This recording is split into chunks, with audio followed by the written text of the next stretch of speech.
the Battle Sheep Tournament here at the MSO Mind Sports Olympiad 2020. My name is Chris Fung. My name's down in the bottom. Is that right? Bottom right-hand side. And we're about to head into one of the most exciting abstract modern games that has been released in the past decade. Really simple to learn, really difficult to play, really difficult to master. Battle Sheep. For those of you who've never played this game before, you're in for a treat. We will be breaking down exactly how to play and how to finagle your opponents in this fantastic two-player variant of Battle Sheep all throughout today, joined by some of the world's best gamers, period, actually. We've got a whole bunch of really strong players here. So, just as the tournament is about 1 minute away from firing, we're just about to get started with round 1 of 8. It's an 8-round tournament today, Battle Sheep, and we actually have a very special treat for everybody back home. We've got the creator of the game, a gentleman named Francesco, I hope I'm pronouncing that correctly, Francesco Rotta, who has joined our tournament today, as well as 43 other Happy Sheep players. I'm just about to choose, just about to get into a game featuring some extraordinary players. I'll find that in just a little while we hit this game. Of course, the Mind Sports Olympiad, we are the world's largest and most competitive board gaming tournament in the world. We've got 90 tournaments. We've got about 90 tournaments, or we've got over 90 tournaments to be played throughout the month of August, all of which are free to enter, and we've got hundreds of pounds of prize money up for grabs. But no one really cares about money. If that's you, then you have the challenge of the Mind Sports Olympiad is competition against the best gamers in the world. I'm about to head into a game between Game King and Julia H. And in just a little while, we'll see how they have begun to set up their game. And we'll jump into our commentary in just a little while. We'll spotlight this. Here we go. All right. So the game has already started, and we've got Game King placing the white pieces, the white sheep pieces. Now, you might be wondering, what is going on here, Chris? What is this game? How do we understand it? Battle Sheep is a game where players take it in turns to set out and create a pasture, and then you can choose. You start off with a stack of sheep. You can choose to move any number of sheep in any orthogonal direction, as long as it's connected all the way to the end of the board or until it stops with a sheep. And you win. You keep making moves back and forth, one person at a time, until finally neither player can make any more moves. When that happens, you count out how many sheep you have on different pastures, and the person who's got the most sheep on the most pastures wins the game. So it's a very simple concept. In our starting position, we're starting now with Game King, the white player. This gentleman is a man by the name of Ankush Khandelwal, considered by many to be the world's strongest board gamer because he's won the Pentamind World Championship 3 times. He's won it the past 2 years, and he's looking for a number 4 and 3 times in a row. Ankush Khandelwal, the Pentamind World Championship, of course, the hunt for the world's strongest board gamer. We take your scores from your top 5 tournaments, and if you the highest scores basically win. Now, what is he looking at here? It says in the top left-hand corner. Of course, we're playing on the website boardgamearena.com. Shout out to all of our friends at Board Game Arena. Thank you for hosting a lot of our games today. Ankush is deciding where he's going to split his stack and in which direction he's going to be taking it in order to get most advantage. So he can choose to send as many sheep as he would like in any direction, and he's chosen to send 6 sheep down towards Red's little zone there. I wonder if his next move is going to be to try to block off. It looks like Ankush has a great advantage here already because a big concept of this game is the efficiency of your sheep. You want the other person to be able to lose out on being able to take as many sheep squares as possible by trapping large numbers of sheep. Now, Red's moves are. It actually looks like I should be able to enlarge the display. Oh, the board is so much larger than I thought. Can I make this even smaller? Let's see if I can make it smaller. All right, it looks like, we can move up, we can move down. All right, so Ankush is taken these 6 squares, and he's threatening to cut off red by taking all of these squares because he knew, the idea being that if red went down, if red sent some number of sheep down, that Ankush could still bring those sheep back up. So it's a very, very apt play. Ankush is now going to, of course, block off and claim all of these spaces down here. Red has no access to these sheep now because this is a very non-combative game. Now, the next threat that Red should be looking to is Ankush is going to be trying to do the same thing up at the top, the northern part of the board. I hope you can see my cursor. If you can't see my cursor, to send one sheep stack or a few sheep stack into here to block off, and we're going to see that now. I assume Ankush is going to send off one sheep to cut off all of that northern region, which means that if Ankush can fight for control of the center, every square he takes in the center is going to be taking away from Red's domain, really. And we've just seen that there. So he chose not to split off one sheep, but five instead. It's really interesting, these modern abstract games, where we've got a whole bunch of untilled strategic soil. It's only 10 years old, this game. It was printed in 2010. It won a whole bunch of awards in 2014-15. But really, at high-level gameplay, it's unknown. It's very, very unknown how this game is going to play out. I'm assuming here that Ankush will send his 5 sheep all the way to the bottom right-hand corner, the most eastern part of this game. Otherwise, he's going to miss. He's going to miss out on this opportunity. He'll at least send 4. He'll at least send 4, I believe. Maybe less, maybe fewer. He'll at least send 1. Excuse me. Yeah. So you can't actually send sheep over your opponent's sheep. So all of this northern pasture belongs to the white player, Mr. Ankush, Mr. Game King, and now he's looking to fight for more. It certainly looks like white's got a fantastic advantage here, taking advantage of the good old bottleneck. So what I was saying before, this idea of modern abstract games, which have a relatively unproven and untested metagame, it's super exciting for these top tier players, these players across different board games, because you gotta figure it out right there with everybody else. And I know that Ankush actually had a meeting this morning with him to talk strategy for him to figure out exactly what these games are. And very interesting. Necessitates Ankush now taking his 2 stack of sheep and sending 1 to the right, I believe. Otherwise, Red will be able to take more of that territory here. But if we just count up the territory already, 1, 2, 3, 4, 5, 6, 7, 8, 9, 10. 10 in the top northern pasture belong to Ankush. 1, 2, 3, 4, 5, 6. That's 6 in the bottom. There are 32 hexes altogether. So it looks like there's very little opportunity here for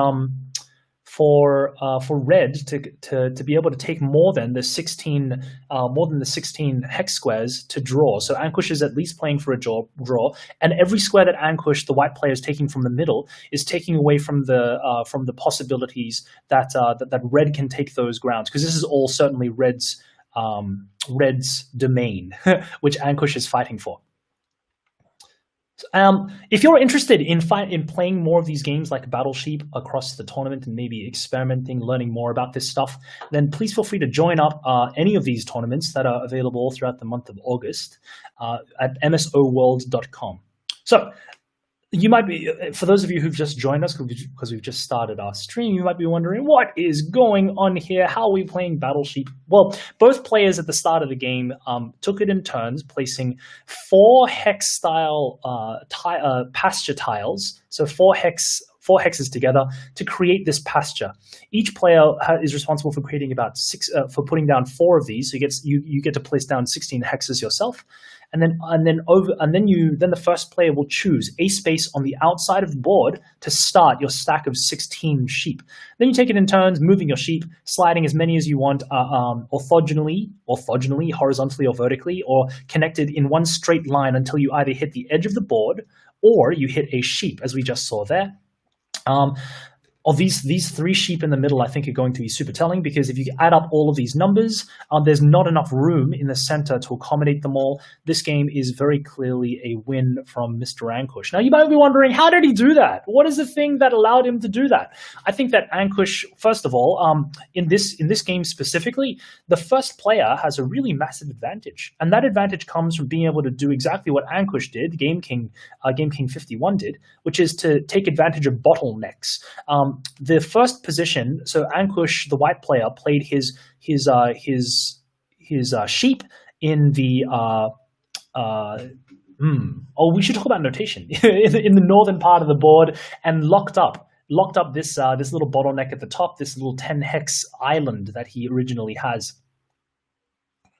And we see this is really really much murder she wrote. That's all she wrote. It's just a matter now of both players playing out all of their sheep moves, and we'll see in just a little while that red, no matter how red places, will not be able to finish, and will placing all of their sheep, and we'll end up with a stack of sheep that will I think it'll be a count of 3 below what Ankush has, because of the sheep that Ankush stole in the middle. All right. So yes, we should talk about notation, this idea of notation. So Battle Sheep is really, really new, right? Super new game, and no one knows how to play it at the competitive level. So it's really interesting, super exciting. And thank you to the creator of the game, Mr. Francesco Rotta, for creating and also playing the game. Hopefully we'll get to see one of your matches in just a little while. And when we have new games like Battle Sheep set up, one of the ways that, and we've just had our victory. Thank you very much. Well done, Game King, coming first there, having a fantastic match, showing us some of the concepts that we've been thinking about to help us learn how to play Battle Sheet better. And well done, Julia. And let's have a look at this little little bit of sportsmanship between both players. Love to see that sportsmanship. Fantastic. Let's go back to the tournament. Of course, it's too late to register for this tournament specifically now, but you're very much free to join up in any of the rest of these tournaments as well. What was the point that I was talking about? Oh yeah, notation. All right, so this game is new, and we've got Francesco Rotta. How did you do, Mr. Game Master? Oh, he lost to Noah Concepcion, who is a very, very strong female board gamer. I mean, it shouldn't be a thing that she's female, but unfortunately, like the gaming community in general tends to be less represented by women. So it's always worth celebrating when we have a high level gamer who also happens to be female. And Noah Concepcion certainly fits that bill. Taking a game from the game designer, the person who created the game. Very strong indeed. No Concepcion is perennially in the running for the Pentamind for the junior section, always competing very well, and she's worldwide recognized. She's recognized worldwide as one of the strongest junior players across these games. Let's go back to my screen for a little while so we can talk a little bit. We'll turn the spotlight off.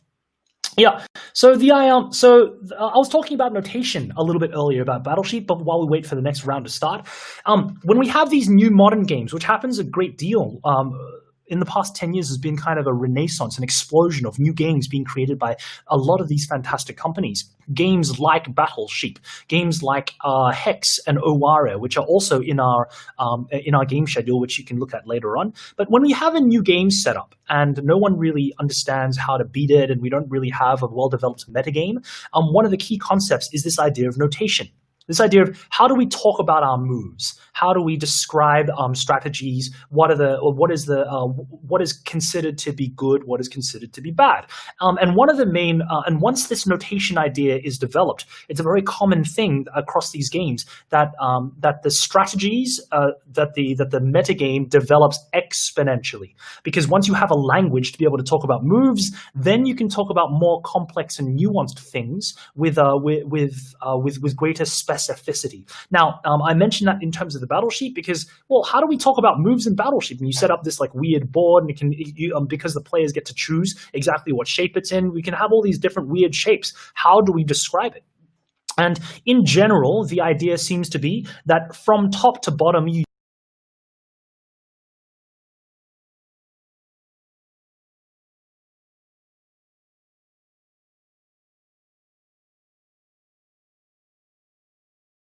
use normal, and that too is fascinating to me.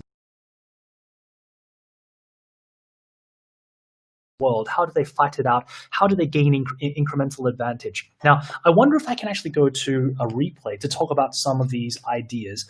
Let's go to the Battle Sheet game. I'm going to go to the game that we just saw between Game King and Julia H. I'm going to replay the game. Okay, so we now get to see I suppose we'll play from Game King's perspective. Board Game Arena is loading. Beautiful UI, largely. So this is what you see when you're playing from Game King. And I've got across the top, I've got this ability to replay. Game King Ankush needs to place a tile. So you place a tile anywhere that you'd like, and you see these are the tiles that you have. Both players have 4 to start off with, and Game King has played it north, facing north, I suppose.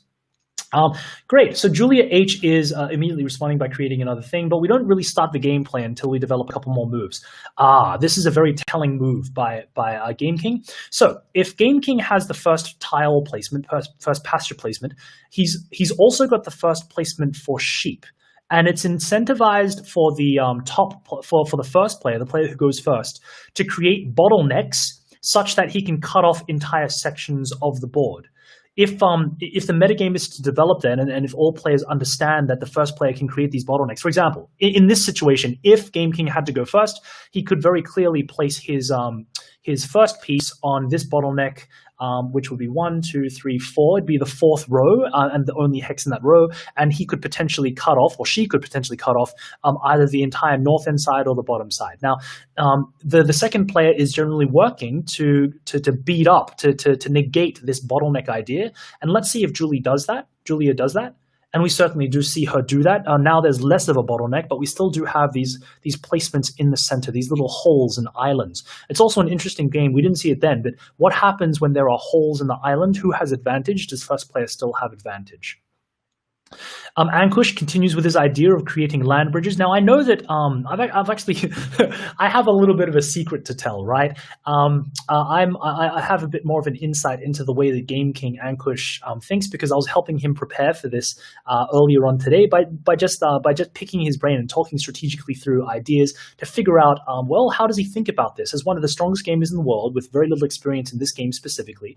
How is he going to understand the concepts and figure out his edges?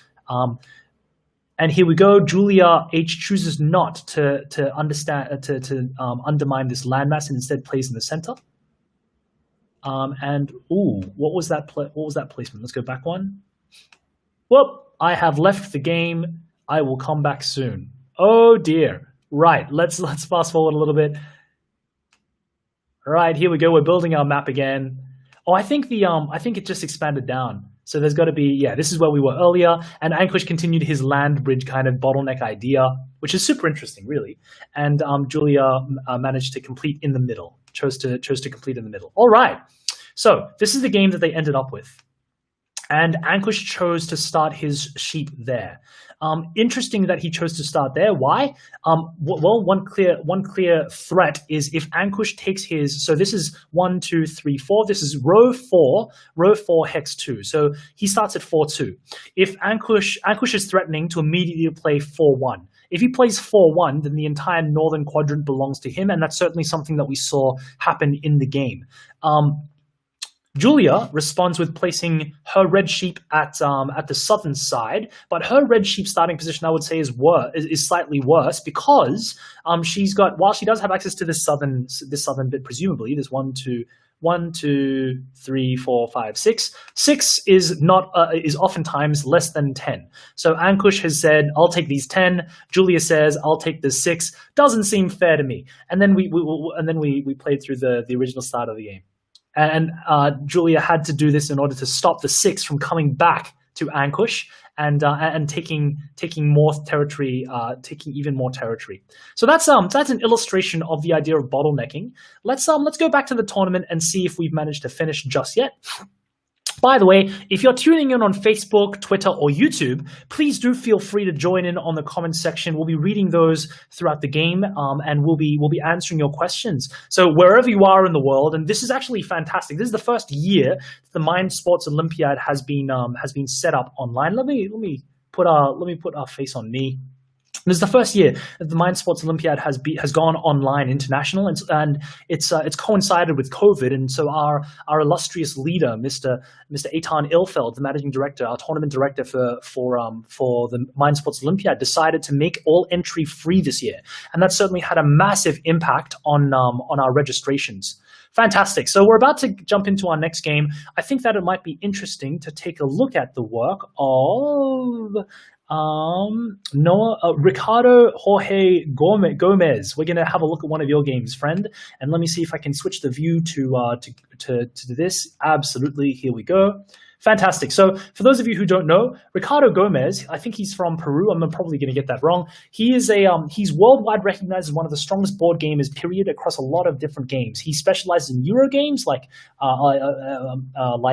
Agricola or Seven Wonders. The Seven Wonders is considered a Eurogame, or Catan. He's a very strong calculator, and I certainly believe that is the heart of what Battle Sheep is about. It's about calculation. It might seem very simple. You just move some sheep and we claim some hexes, but at the heart of it, it's about thinking those multiple moves ahead. My closest analog would probably be something like a Go. So it's certainly a territory placement game. Oh, very interesting from Varshad, who has the first player. I wonder if this idea of the first player having a massive advantage is going to hold here.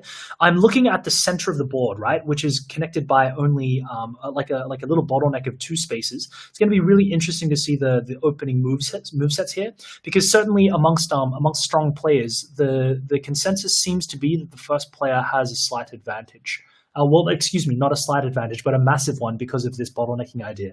And Ricardo has, it looks like they're both going to, and that's actually one of the reasons why we might have a draw. We've got a fairly symmetrical looking board.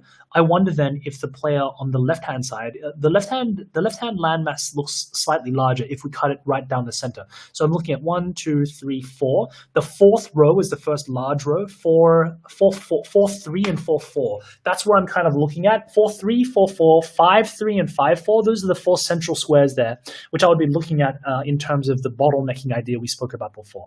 Now, at the highest levels, and Ankush, like, although the super interesting thing is there's no metagame defined yet, so people are still figuring stuff out. Very interesting that Andres Kusk, who's also a previous Pentamind winner, has been playing with a little bit with Ankush as well, and they too have had a not insignificant number of draws. So I wonder at competitive level whether, like chess, there are going to be a lot of drawing possibilities.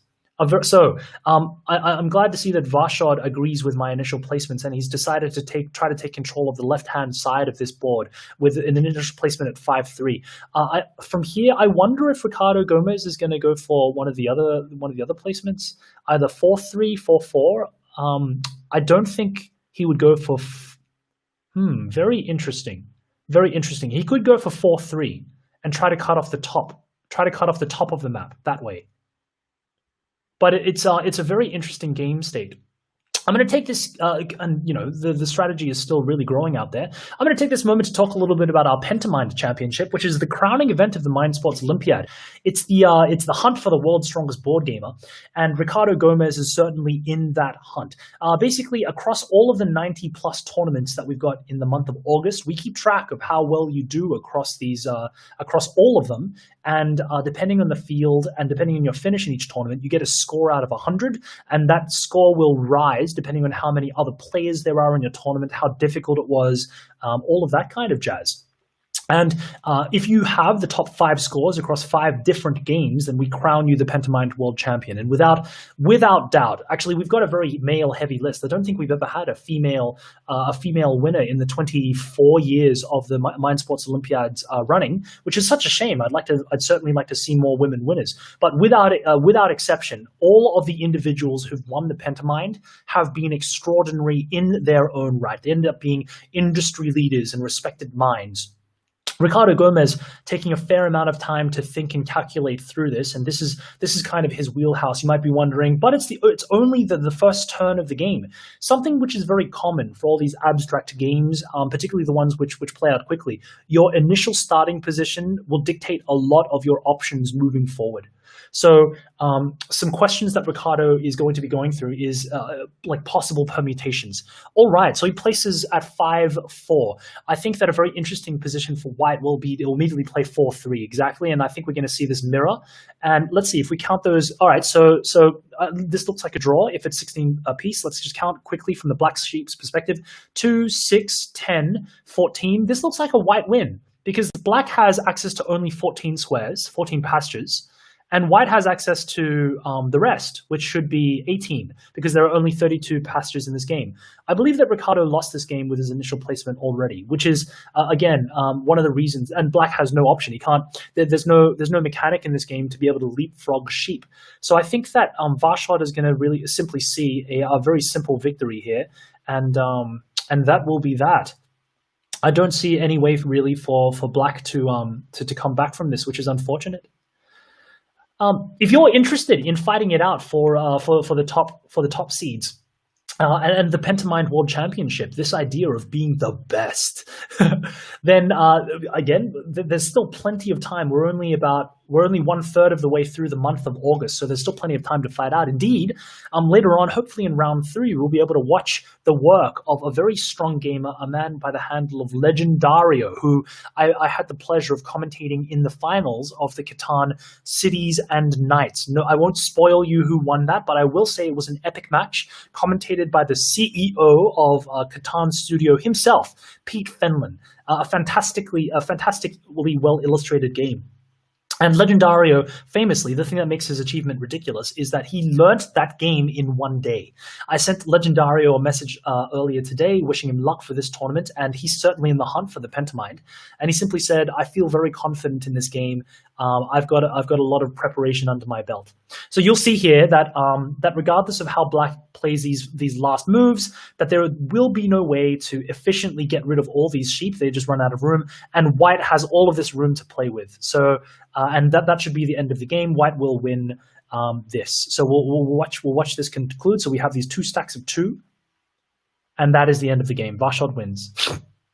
Congratulations, Varshad, taking down one of the strongest players in the world, Ricardo Gomez, consistently placing in the World Championships for a whole variety of different games. I had the pleasure of playing against him in Catan, and we have I just went away from that last second to see and then we got those messages from Legendario, those messages from Ricardo Gomez and Varshad, that sportsmanship, which we always love to see. This is actually one of the reasons why an online delivery. This is the very first time that the Mind Sports Olympiad has moved online. This is the first year that it's moved online. Normally, it's an over the board tournament, and people travel from all over the world simply to play this game. And with this online delivery system, we have access to a lot more. And that was a really fast finish. We have access to a more global audience, which is actually fantastic and something to be cherished. If you live in, I don't know, especially with COVID, where everything's locked down, how else can you play games if you're from Estonia or if you're from Peru? How can you rub minds? How can you shake things up and fight people from Chile? And that's certainly one of the things that keeps me coming back year after year to the Mind Sports Olympiad. This idea that it is a meeting place, it's a nexus point for the strongest players in the world. And you can really, and Varshad and Ricardo now are just like in many other games, something consistent is this idea of trading tips, of talking through the game as you go through, constantly learning, asking questions. And you might have seen one of the last messages that Varshad said, saying that he doesn't particularly like this game because it sets up right at the start. And that's actually well, first of all, it's a very interesting allegation to level. Well, is a game completely fair? Does it lend itself well to a strategic opening? And I believe that there are a lot of unanswered questions for Battle Sheep in order to prevent it from being solved or easily fixed. And this is the idea of non-symmetrical openings. I believe, and I think the metagame is starting to realize that in Battle Sheep, if you have a symmetrical opening structure like the one we just saw, then the first player has a monumental advantage with this, with the first placement, and in terms of bottlenecking. But my question is, what happens when you don't have a symmetrical structure? What if you place your tiles in such a way to have a whole bunch of holes in the center? Who's got the advantage then? What if, and maybe we'll see this later on. We'll see people play a completely symmetrical board where they make kind of like a beautiful square with their hexagons, or the closest approximation to a square with their hexagons. Who's got the advantage then? Again, I believe that most of those games will end up in a draw if you count squares, right? It becomes just a counting game. But just like Go, just like games like Hex, which we'll see later on through the tournament. It's these little edges, it's these little abilities to finagle and finesse your opponent, especially from the second place, that determines the playability of a game. So one question that we currently have to answer is, does the first player have with this idea of bottlenecking and preventing and blocking your opponent's sheep from placing? Does the first player have too large an advantage that it renders the game unfair? Is it 51-49? Is it like chess where it's 50-50? And in that way, then, can the second player do anything about it in terms of the tile placements? That's something that's going to be interesting to watch as we go through the rest of these 8 rounds of Battle Sheet, where we learn from the best and the best. We started this tournament at about 7:30. This is round 2. We're about to head into round 3 of 8, which is incredibly exciting. All right. So a vast majority of these games are still yet to be played. I think that we should hop into another game. Really cool, fantastic stuff. I'm going to watch this game between Legendario and Mahu Wrath. I hope I'm pronouncing those names correctly. Here we go. Let's go to game, and we'll switch to the screen view now. All right. So the game has started. Legendario is playing the red pieces, and Legendario has certainly done a lot of research here. What does it look like to me? Legendario is threatening to cut off. Oh, this looks like a very even game. It's very difficult to cut off these white pieces. These white pieces are good. Legendario can cut off the white 7 by placing, by moving forward. What placement would that be? 1, 2, 3, 4. Placing this 2 sheep and splitting it to the 4-1 position. He might be considering that. The question, though, is how efficiently can this 7 be routed? So I think he might be also considering sending this 6 across to the 5 to block off this 7. Very interesting, and I think that this 7 is one of the key tension points in this game, and that's exactly what Legendario has done. 7 now has a choice. The Mahu Wrath has a choice of placing this 7. If they place it to the left, I think that's a loss. And send exactly how many sheep do you send? You don't want to. You want to make sure that your sheep are always free, always have enough freedom. And Legendario is threatening to cut off from 2 places. The first is to finish this wall between the 4-2. The second place that he's threatening is to cut off this 2. And this 3 in the northern part of the board. If the 7 goes all the way to the end, then the 3 can simply cut off however those numbers are. So I think here, Legendario, this 3 is now trapped. I think that 3 is trapped. Legendario will send one sheep from the 2 stack across. Or he'll do it the other way around. But certainly a 1 sheep block. Now these 3 are not going to be efficient anymore. I think that, Legendario has this option now too, of sending this 2 across to cut off the 4. I don't know why he didn't do that. And he's just allowed those sheep to get free. So he's got 2 cutoffs now. He can send, yes, that's one way of doing it. Legendario can cut off again, moving north with this 2 stack of sheep, or moving left with this 3 stack of sheep. But that's not where, but Legendario is worried about these sheep here, so he's rescuing them. And it looks like he's going to get cut off as well. So white will play across. Now Legendario will cut off some of these sheep above. No, he won't. I wonder why. And we're going to, this is a red win, certainly. These white stacks are going to be, are not going to be finishable. So this 3 and the 2. And Legendario wins. A great illustration of this idea of bottlenecking, and really a really fantastic way of thinking about this idea of how many sheep do I send across at any one time. You want to make sure that your sheep, large numbers of sheep, are actually vulnerable. Large numbers of sheep can be trapped. Oh, I love this. Yeah. Fantastic. Without question, right? Something which is fantastic about the Mind Sports Olympiad the player base is this idea of sportsmanship, something which has been a recurring idea throughout the game. We got a lot of people complimenting one another and talking through the game as we go through. Fantastic. Great. Well played by Legendario. Certainly a name that I would expect to see at the top of the Swiss at the end of this tournament. Now, speaking of Swiss, so this is round Are we round 2? Yeah, this is the end of round 2, and we're about to head into round 3 of 8. At the end of those 8 rounds, quite simply, the player with the highest score in terms of Swiss, in terms of wins and losses, will take home the tournament, the tournament championship. There are 44 players in this field, so I imagine that, although I'm not really sure, I imagine that the score will not be high enough for first place to be considered for Pentamind. Although you never know. It's a score of there's a lot of different metrics to be counted before that happens. Fantastic. I think it might be really interesting to just take a look at some of this conversation to see how the players are talking to one another. So let's go back to this. Yeah, I really like this. So these are certainly some very strong players. I claim a moral victory on the clock. Yes, certainly. So Legendario had fewer, so you might see in the top right-hand corner, remaining time to think. If you wish, you can actually, I believe that you have the option of claiming victory via the time constraints, and Mahurath chose not to do that because Legendario won the game fair and square. But perhaps I should have started where you went. So both players now talking about how important those starting positions are. Yes, that was a better spot. I think the deeper reach is more of a hindrance than a help.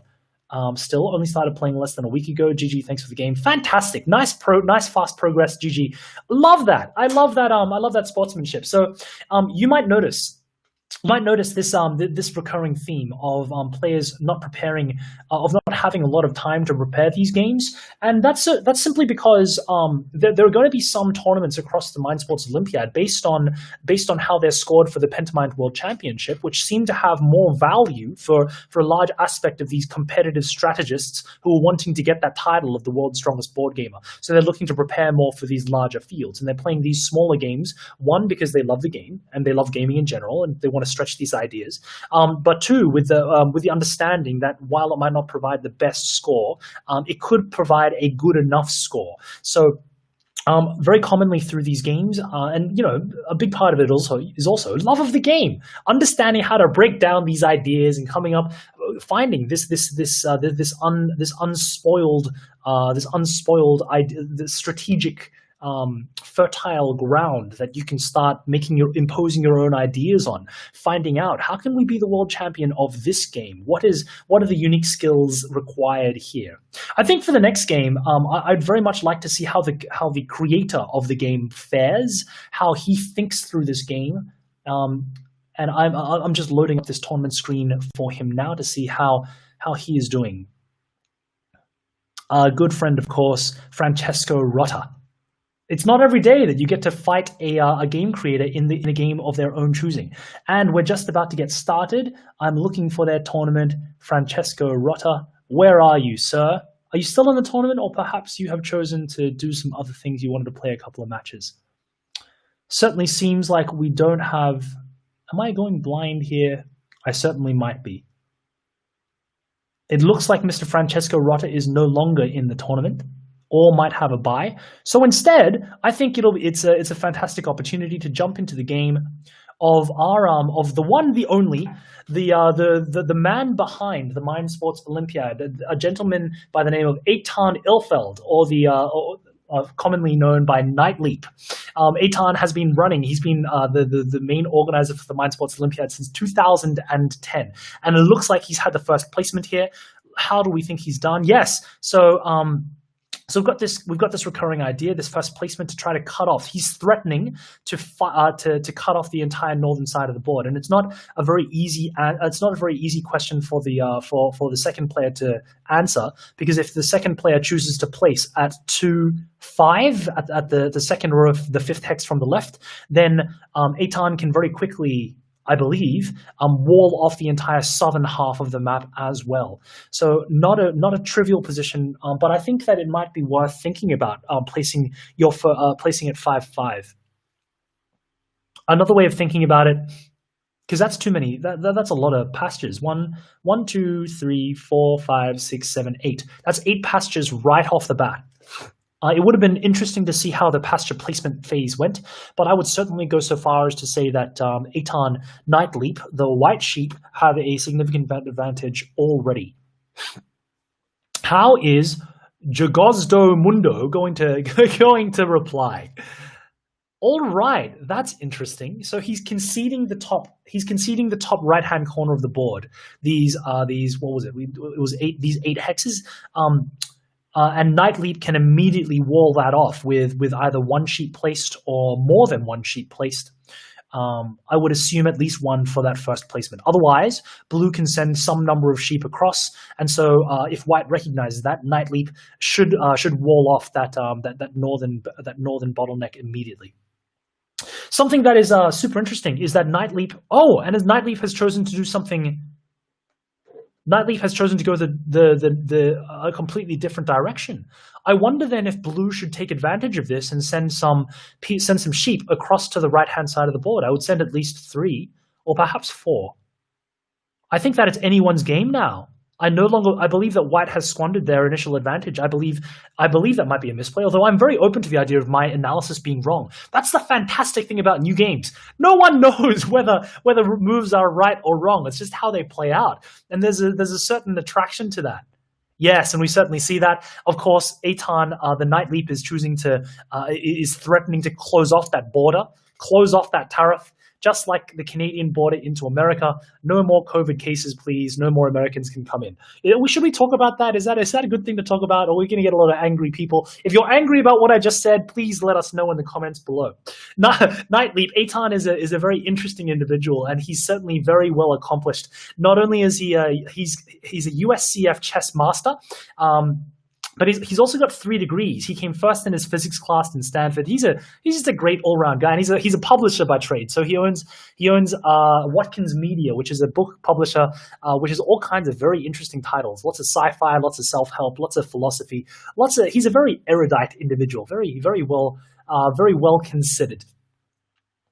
I wonder how whether or not Night Leap is going to choose to wall off that side of the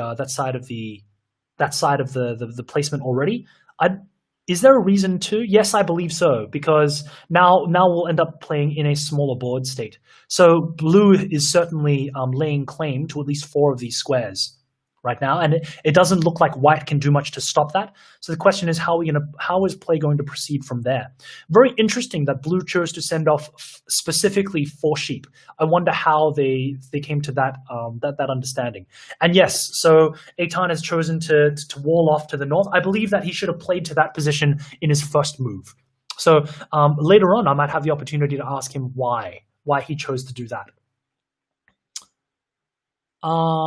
This, I believe, forces White to play out 3-6 to send one. I would send 1 sheep split off from the 3 stack to 3-6. That's the 3rd row and the 6th down across. Or not entirely. Oh, this is threatening here. So the 12 sheep stack is being threatened. Is in danger of being cut off entirely. So that 12 sheep stack can't move north. And that's necessitated that move entirely, absolutely. So now the pastures which are being fought over are certainly this large southern blob with the hole in the middle. How is Eitan going to fix here? I think Blue's done a fantastic job of fighting back from what I thought was a very poor initial starting position. Yeah, fantastic. So Blue is actually laying claim now to the bottom left-hand 6 hexes of the board by threatening to wall those off. So placing that 9 stack, splitting off some sheep to the left, and then splitting again to this right down. And it certainly seems to be a fight for that area of the board. So Eitan, I believe, should be thinking about splitting that 10 stack of sheep down or to the left. If that and that's the real question here. Big stacks can get trapped, and it looks to me like this 10 stack has the potential to be caught out by this blue stack. And Eitan's chosen to send 1 sheep over to the right. Is this potentially to try to bottleneck that lot of 3 sheep? Yes, that's actually a really good play, because no matter which direction the blue sheep splits. Excuse me, I lie. If the blue sheep splits 2 sheep, if the blue player splits 2 sheep south from that 3 sheep placement at 2-1, then they won't get trapped. But if they don't, then they very well may get trapped. Let's see how it continues.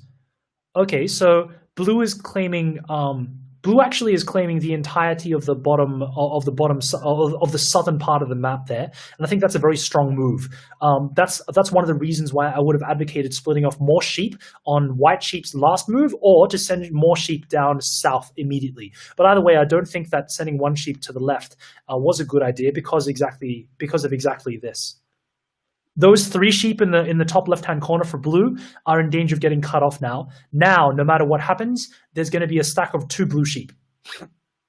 The question is, can blue retaliate?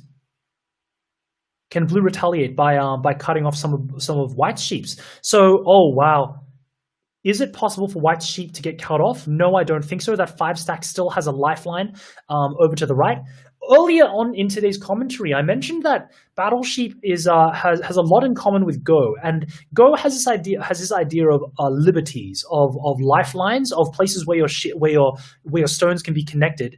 And here, white simply had too many liberties to be prevented from escape. The question now is, has blue calculated well enough? Are they going to split this? Is this going to be a draw? Is it possible to be a draw? I think that blue is going to at least have one stack of 2 sheep, so an inefficient number of 2 sheep. If Eitan can manage to cut them off at the top, I would look for Eitan to play to 1-1 with that 2 sheep at 2-2. So to place at the first hexagon to cut off that 3 sheep. I think that's certainly one of the dangers that blue needs to be wary of. Blue's now taken entire. Blue has ownership of that entire southern section, which is, let's see, 4, 8. That's a whole 12.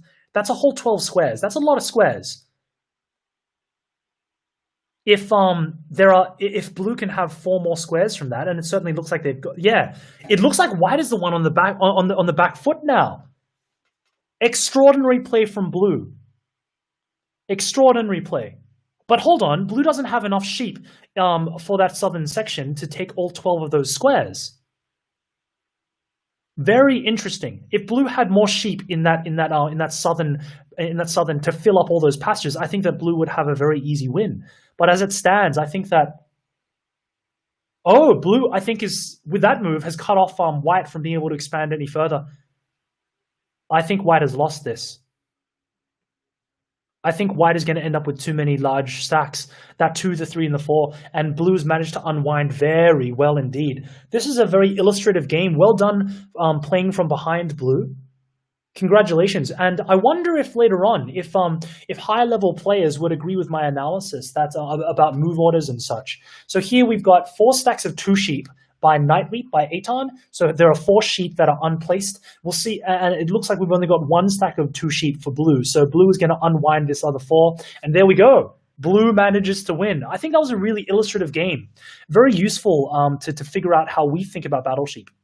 Now, Battle Sheep on the tin says you can play with between 2 to 4 players. I think one of the reasons that let's not do that. I think one of the reasons that this tournament today has been. One of the reasons that this tournament for Battle Sheep has been decided to be a 2-player is to remove the variance and the possibility of ganging up on people in a 4-player variant. This game is certainly, I think, and I believe a lot of the top tier players think, it's certainly more about blocking and understanding how not to be blocked than it is about defending well. So this is a very attacking game, despite the fact that you don't actually have pieces that fight one another. There's no actual combat in the game, and that's something that's quite similar across Euro games. If you've never come across this idea of what a Euro game is, very, very, very similar. Games like Carcassonne, I'd put Catan in there as well. Games where it's about expansion, but expansion with limited resources, and they generally tend to be very cutthroat. If you look into all the specifics, because there are so few resources and it's all about territory control generally for Euro games, you end up with these positions that are fantastically convoluted, and there's a lot of conflict. And I think that's a big part of how we learn how to play these games, of how do you negotiate that conflict. And just there we saw how beautifully the blue pieces did there. The Giogondo Mundo, I'm probably butchering the name, but the blue pieces there showed us a great deal of how to navigate and block off opponents of move order and tempo and some concepts. These concepts, you'll notice if you play a lot of other games, have reference to a lot of different games. You'll see that they're common across different things. Fantastic. So what I'm going to do now is we're going to have a look to see if we can jump into another tournament, see if there's something still running. One of the great things about Battlesheep is that it's a very fast game. It's like 15-minute rounds, something like that. All right, so let's jump into the middle of another game.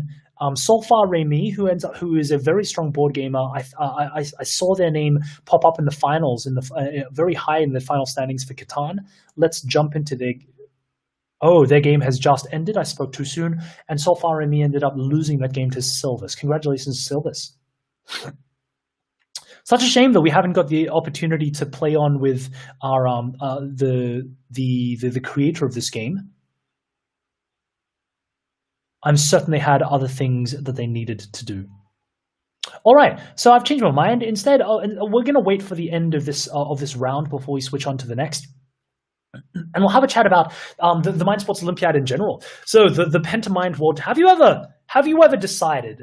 Are you the kind of guy or girl? Are you the kind of person who sits down at the family table or the friends table and you're consistently beating up everyone on the table? Or are you the one being beaten up? Have you ever wondered what the top players in the world are doing at the games that you know and love? How are they eking out these little advantages? How are we breaking them up? Across the month of August, you have the opportunity not only of playing with them by registering in tournaments, but also of joining in with our commentary streams to join our team of expert commentators as they break down and analyze all of the tips and tricks that the best of the best use to beat up their opponents. A lot of our games are being run by the commentary team is actually really quite stacked. We've got a whole bunch of women international masters at chess. We've got a whole bunch of world champions at particular disciplines. Previously, earlier on in this tournament, I had the wonderful chance of talking with Hive world champion. Hive, which has a lot of commonality with this game as well. So if Battlesheep is something which you're interested in, you can either join Board Game Arena for free and play online, or you can enjoy the tactile experience of and support these new game developers by purchasing a paper copy of the game from your local game store. That's certainly something that we encourage you to do here at the Mind Sports Olympiad. All right, so it looks like the third round is just about to finish up.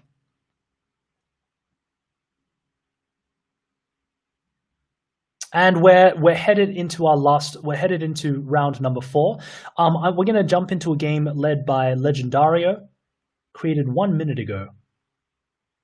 Okay, so we'll get to see the tile placement part at the start, which is very exciting. And we are into the game, question mark? Tournament game is, come on, mate. Let's get stuck into it. All right, let me see if I can go back and see if we can go back into this. To be played. Oh, the tournament simply hasn't started yet, so I'm being a little bit hasty here. All right, so as soon as this game loads, we will get stuck into it. Everyone out there, I hope... Go away, Legendario. No one cares about... No, I lie. I care about you a lot. I think that it is necessary when you play these games to play by speaking in a sheep-like accent. I think that it is that games are only improved by playing with voices, with funny voices. Do you agree? Yes or no? Legendario has taken their seat at the table. We're waiting for Brazilwa. I apologize if I've mispronounced your name horribly.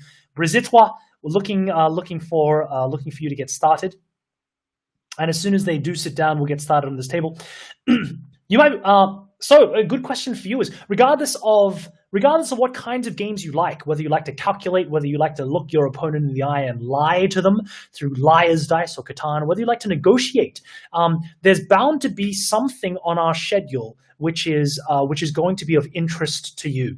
We have the great fortune here at the MSO to I'll put you on me for a little bit. We have the great fortune here at the MSO to have something like 15 world championships sprinkled across our game tournament, and they're run by a whole array of largely volunteers, people who are very passionate about these communities. Lately, we've had we've actually had a fantastic response by the global community, the global strategic community, uniting behind our event. And we've had, again, our commentary and our game and the players involved have been of an incredibly high standard. We're talking like past world champions of games like Othello.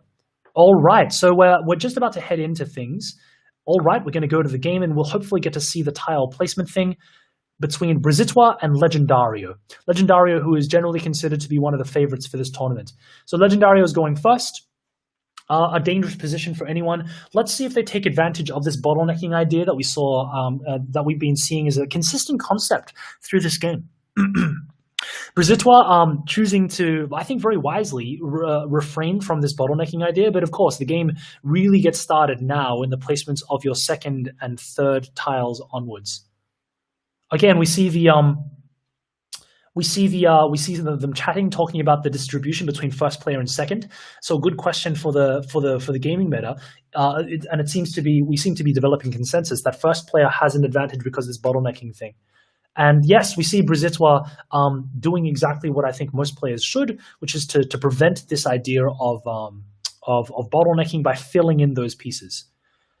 So what if a hole develops? What if a hole develops? I wonder if Brazilwa will try to do something which is non-symmetrical to prevent that. Will we see that happen now? Or will Brazilwa place to the left of the board to try to fill out more of the center? Very interesting. Honestly, one of the I'm sure I've mentioned this before, but it's such a pleasure being able to break down new games, having new puzzles and new toys to play with. And it looks like Brazilwa. How are you going to pronounce it? How would you pronounce that name at home? However you pronounce that name, Brazilwa is certainly doing a lot of the things which I've identified as concepts. But how right or how wrong am I? How right or how wrong is Brazilwa? If you're a poker aficionado, there's this idea of game theory optimal, which is if a computer were to, well, largely, if a computer were to play the simulation hundreds of thousands of times in order to avoid exploitation and to take maximum advantage, how would they be playing? And I wonder if we ever had the Google DeepMind people run by former Pentamind champion Demis Hassabis, if we had the DeepMind AI folk decide to set an AI to solve this game, to play through hundreds and thousands of iterations of this, I wonder what concepts would emerge from their gameplay. Legendario, of course, has been very consistent in creating these little land bridges, creating these little pockets where he can cut off large sections of the board. Brazilwa, I imagine, is going to follow suit by filling in this space. And we're going to end up with I would say, is this a symmetrical board? Is it possible to break it in half in terms of 16 pieces? I believe it will. 16 pieces each. And that 16 place mark is roughly around the middle of the board. So 1, 2, 3, 4, 5, 6. I believe it's the 7th rung down. So the sixth row and upwards would be 16 pieces. 3, 7. I'm assuming that these 4 pieces are going to be filled out. 3, 7, 11, 15, 16. So certainly, Brazilwa, this is the last tile placement. They might be considering actually of doing their own land bridge, doing their own bottleneck towards the south, and then fighting it out in the middle. But again, I think that's just another version of a symmetrical. Okay, so they've chosen to fill exactly where I anticipated they would fill. So the halfway point between this board, so that's row 1, 2, 3, 4, 5, 6. I believe that between row 6 and row 7 is where the 16 point is. Let's count 3, 7, 10, and then 16. That's certainly right. So here's an interesting point. Where would you play as Legendario? It's very attractive, I believe, to place at 3, 2. To kind of cut off the northern part and then have all of the stuff to play with in the bottom. Although, yeah, this is actually going to be a really telling match. I think that both of these players are actually quite strong just based on their placements already. They understand the growing meta, this idea of not bottlenecks, of fighting against bottlenecks. We'll see how Legendario plays, because he's certainly a much better player than I have and certainly studied the game a lot more than I have. So 3-2 is my guess. Something like that, because you can immediately wall off the top. But is that enough? Is you looking for more? Could Legendario play something like, that was my next thought. This looks like it might be a draw. Is that more than the 16? 3, 6, 9, 13, 16. So Legendario's row, if he continues along that row, cuts off that row entirely and just takes the northern side of the map, then that's going to be the 16 pieces that ends up in a draw. If Brazilwa agrees and plays, oh, that's interesting. If Brazilwa, that's exactly right. So Brazilwa has taken the southern part of that, and it's really interesting now whether Legendario is going to send his sheep north or south, and in what quantities, or are both players simply going to accept the draw by sending off their sheep horizontally across the board, cutting off that section, and then taking the draw? Now it's a question of calculation. What happens? I think that this is actually super interesting. I don't know whether first player has a really high advantage here. If Legendario places to the east with his first movement, then red has that position of, do I send my sheep north immediately? Which is a very interesting point of view. And I think we're going to end up, we're not going to see a draw. My prediction is that we're going to see a very nuanced game where both players will look to be capturing each other's sheep, blocking in large numbers of the opponent's sheep, so that they don't have options of moving, so they're inefficient. We still might see a draw, but I'm really, really curious about these first opening moves. These are certainly players, I would say that both these players are probably much stronger than I am, which is, a good thing, because I'm sitting in the booth and they're playing the game. All right. Riveting first action. I hope Legendario is still there.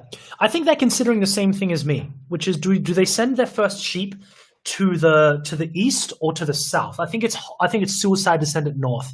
Or and what kind of split are you looking for? I think that the first split we're going to see is going to likely be even. Yeah. And that's exactly what Legendario has done. So red now can take a draw. If red goes west to the left and Legendario cuts off that northern, it's going to be a draw. It's the question, and they're going to be spending a bit of time here on it. If red decides to send their sheep north, then we've got a game. And if they do, I would imagine that it's going to be something like a 7-9 split as well. We'll see what's going to happen. Decision point here, and this is where the calculation comes across. Now, some of you might be wondering, why is it that red southern option isn't really an option? Well, the big answer is, if red sends their stack south towards the bottom end of the board, then Legendario will wall off the middle by blocking off that center, and then Legendario will start stealing squares from the center. Okay, so Brazilwa has decided not to enter complications immediately, and now the question is on Dario. Does he wall off? If Dario walls off the middle of the board, it's draw. If Dario sends off any number of sheep down to the south, then Brazilwa is going to do the same to the north, and then we're going to have a fight. We got a fight. We got a fight. Somebody call the police. There is a fight happening here. We got a fight. I assume here Brazilwa was going to send some number of sheep north. How many is going to depend entirely on Brazilwa's aggression. But it would be a mistake to send one or two. I think they're going to send a large number of sheep to try to claim as much territory as possible. Because also, Legendario is threatening to send the 6 stack of sheep north towards the 3 and potentially cut off that 6. Cut off the 6 sheep to the south of the 3. Oh, we got a game. And that's exactly how I assumed it was going to play out. Oh, wow. That 7 sheep might get cut off now. I think that 7 sheep should directly play to the right. So I think that there should be a split of at least 3 sheep towards 1, 2, 3, 4, 3. Towards row 4, 3. So red, I would be surprised if they choose to do any move not that. Legendary is sending 5 sheep across, of course, because those sheep cannot get trapped, or it's unlikely for them to get trapped. They've got all of that real estate in the north. I'm right. So it looks like Brazilwa agrees with me. They've sent off 5 sheep immediately, so to prevent themselves from being caught. Oh, very interesting. Is Brazilwa going to take that little placement in the center? But even if they do, because of Dario's split, because of Legendario's split, those 4 sheep are likely to oh no, I lie. If Brazitwa sends any number of sheep more than 1 across to 3-2, to 3 and row 3 hex 2, then Legendario must play to 2-1 immediately to preserve the to stop those 4 from getting hemmed in. And we're going to see that now. And the reason for that is if Legendario doesn't do this, then Brazitwa threatens to steal a pasture square by sending those 2 sheep north. So I certainly expect Legendario here to send sheep to 2-1. Row 2, hex 1. Moving forward, what's going to happen here? So at any time whatsoever, Brazitwa, the red player, can choose to wall off the southern half of the map. I wonder if, and then we're going to end up like in this tussle for the south, which I think is going to be very, very interesting. That I think is going to be what decides the game, or if it ends up being a draw. But let's actually count that. Are there enough sheep in this southern part? Are there enough pastures to accommodate everyone? 4 plus 5 is 9, plus 4 is 13, plus is 16. So 9 and 16. So yeah, there are certainly enough sheep to accommodate the southern part just here if Brazitwa walls it off, which means that this northern half is going to be where all the action is. Wow. If Brazitwa sends off, oh, that's nasty, Legendario. If Brazitwa sends off the 2 sheep north, then this 3 sheep hex ends up is potentially going to get cut off by the white sheep across here. I think this necessitates. Oh, and regardless of it, if Brazitwa is in a terrible place here. So either the 2 placement or the 2 sheep or the 3 sheep in the northern end of the board is going to end up being inefficient, because if the 3 gets sent down, right, then the 2 is going to get walled off by the 4. If this happens, then again, Legendario is simply going to wall off with this 2 sheep at the 1, 2, 3, 4, 5, 6. At 6-3, Legendario is going to simply play to 5-3 and send 1 sheep off. This 3 stack from Brazitwa is going to be inefficient then. And that 3 stack is going to be, the question then is that going to count as much or more than the 4 stack trapped in the north by Legendario? Oh, I think that trapped 4 stack is actually quite massive. That might be the end of the game. Yes, and we've certainly seen Legendario do that. So Brazitwa doesn't need to go down to the south immediately with a 3 because there's no other sheep that can reach there. So that 3 can be played whenever. That 4 is going to end up being a stack of 2, and so is this stack of this stack of 3 by red, currently at 1, 2, 3, 4, 3. That's going to be a stack of 2 as well, which means this is looking to be a draw, unless there are other ways to be fancy about how this is set out. I think the attention from both players will now shift to the southern edge of the board, delineated by this marker of the 6 red sheep and the 3 red sheep. And certainly that's exactly what we've seen. I wonder now if this 6 sheep from white is going to get trapped.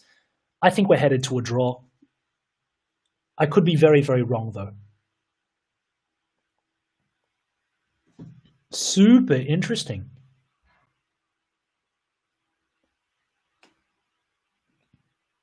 If anyone can win this, I believe it is going to be white. I believe.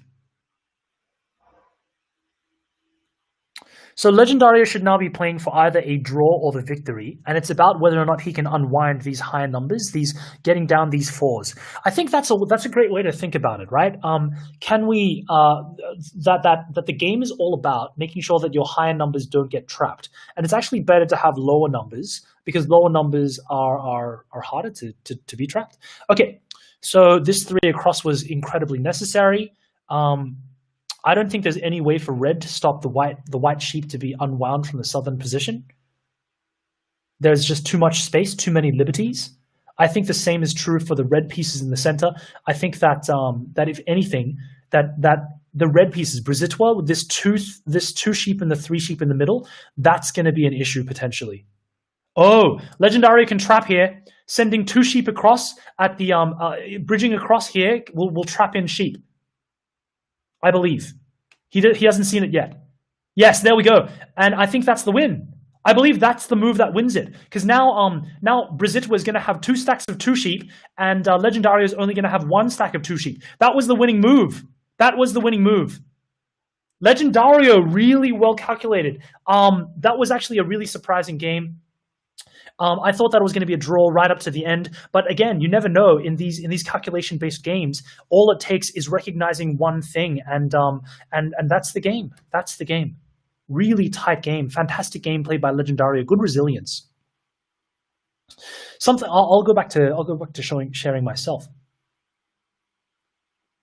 So a big recurring concept is when you watch these games is to think, how are these skills by these top board gamers, by these gamers who spend time researching these games, how can they help us in real life, and what impact does board gaming have on developing us as a person? How do we learn? How do we get better at learning? How do we get better at focus, at attention, at memory?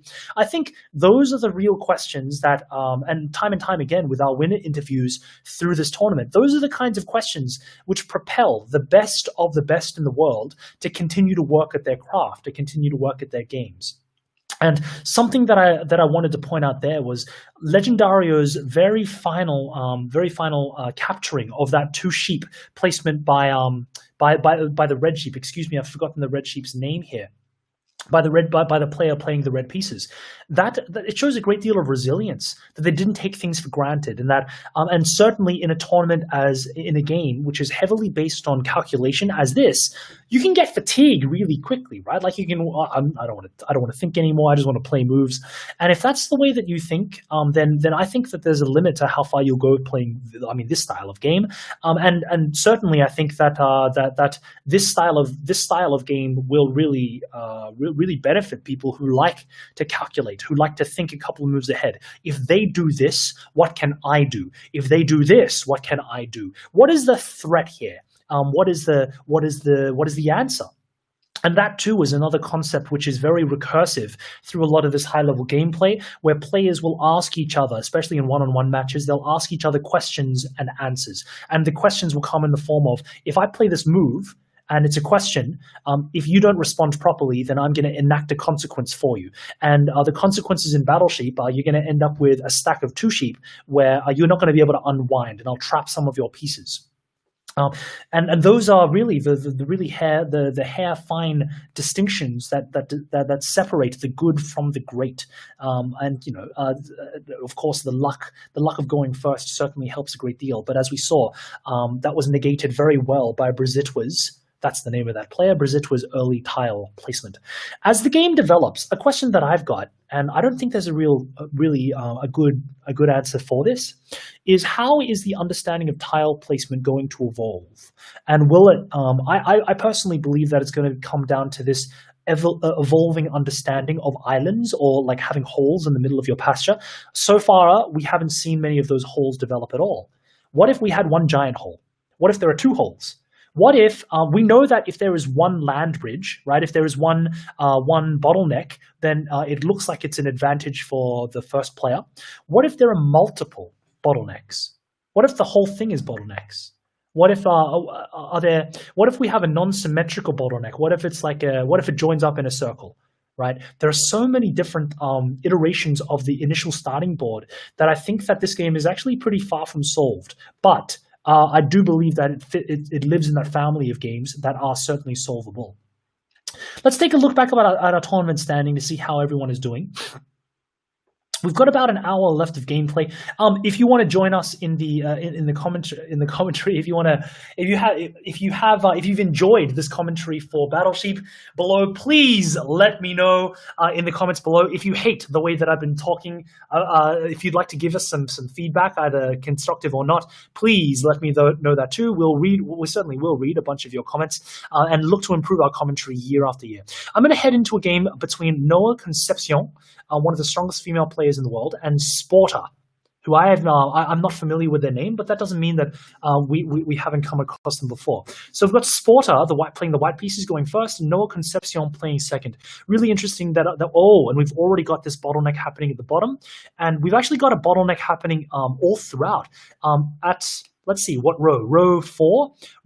Placing at row 4, hex 3, that's a potential bottleneck placement. No, excuse me. A much better bottleneck placement would be 4-4. Row 4, hex 4, because you could immediately, you're threatening to cut off the entire north-hand side of the board. Of course, the tile placements aren't finished just yet. We'll see if Noah Concepcion wants to continue allowing these bottlenecks to develop, or if they're going to fill things in. I wonder how she thinks about the game. Really interesting stuff.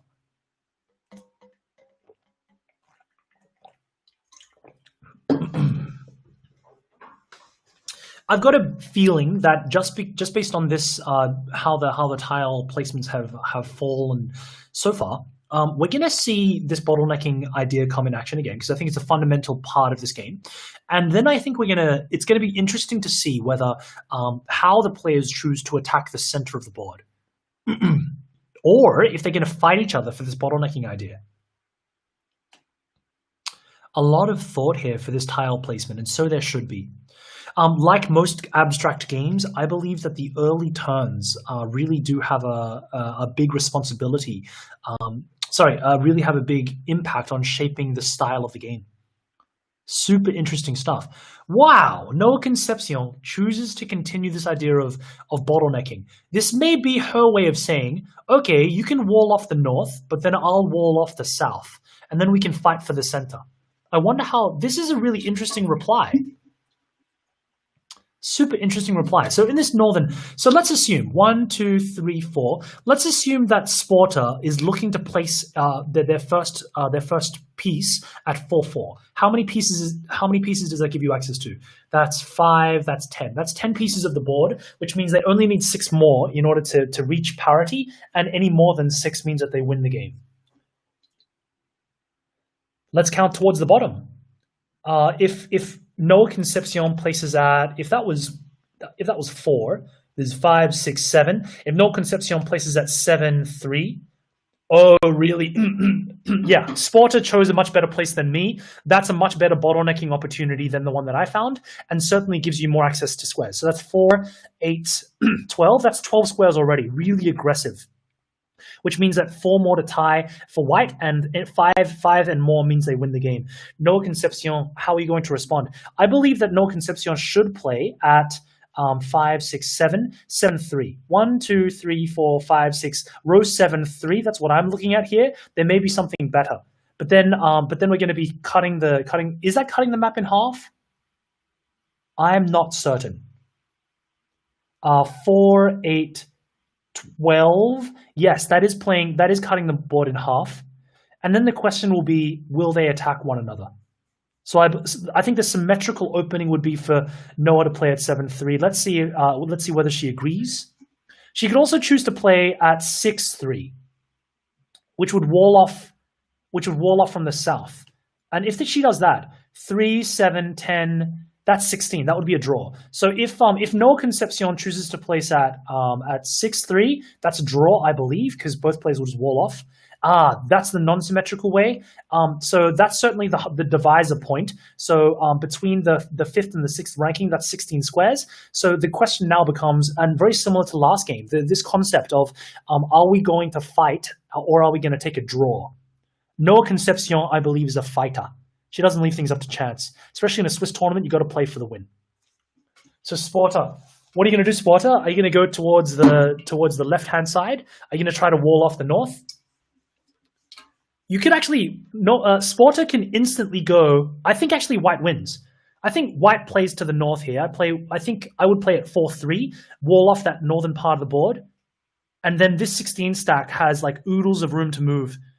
I think that Sporta wins the game immediately if they play 1, 2, 3, 4, 3. So split off some quantity of sheep to 4, 3. And I don't think it matters how much just yet. But I'd at least send 1. Super interesting. Because then, right, if white does that, if Sporta sends their sheep to 4-3, then they've already got claim to 2, 4, 8, 12. That's 12 squares, and then all you need is 5 squares from the 16 sheep, which I imagine is going to be easy to get from this southern expansion, and you win the game. And white can simply just keep sending pot shots, like just have everything start off like a mothership from that 16 sheep, and just send off little squads of 2 until they win the game. I have trouble seeing how no Concepcion prevents that. I think that, I think that with if you agree with me, let me know in the comments in Facebook or on Twitter or on YouTube. Let me know how you think about this. Do you think that Sporter should just win if they send their sheep stacked to 4-3, at least 1 or probably 2? Although you could send as many as you could send up to half a stack. It doesn't really matter, I don't think, at this point. No, I don't think I would send half a stack because this 16 seems to have more lives at the 5-3 position than the 4-3 position. There's more opportunity to grow, I think, for that 16 stack placement. Super interesting. This game, I imagine, gets nuttier and nuttier the more players you add. So I think the 3-player variant is ridiculous. Wow, okay, so Sporter disagrees with me and has sent some sheep over to the 3. I think that that Noah Concepcion should now play to 4-3. I think that 4-3 is a key square here. Let's see whether she agrees. However, oh wow, so the threat that Sporter is having is to wall off that entire southern section of the board. That's another way of walling it off.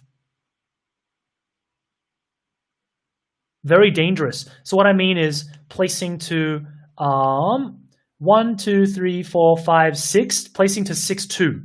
So that's the threat. If they place to 6-2, then the entire southern section, 1, 2, 3, then white has to win that. That has to be a win because white then this kind of forces red to make a decision of either sending their pieces, Noah Concepcion, either sending the pieces to the right or to the north.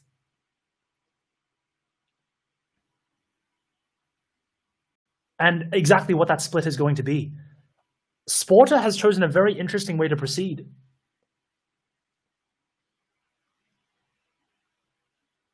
I think that the play that I advocated earlier, that Sporter playing to 4-3, I think that is a win, but I think this might be a win as well.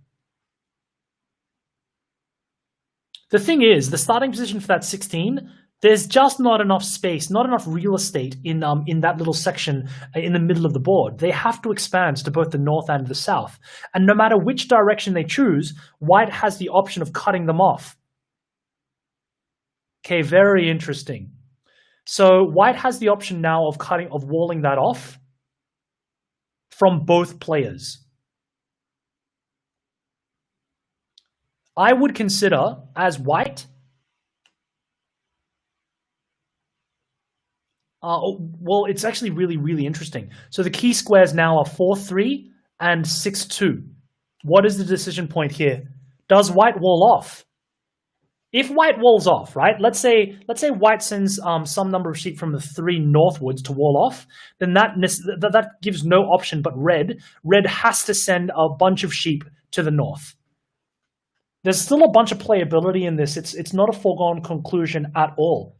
But then the question becomes, what if Sporter sends some amount of sheep north, right, and plays to 4-3, which is they've done, and now they've taken ownership of those 12 squares that we spoke about before. How does red play? Red must, I believe, send a large number of sheep to wall off the southern side.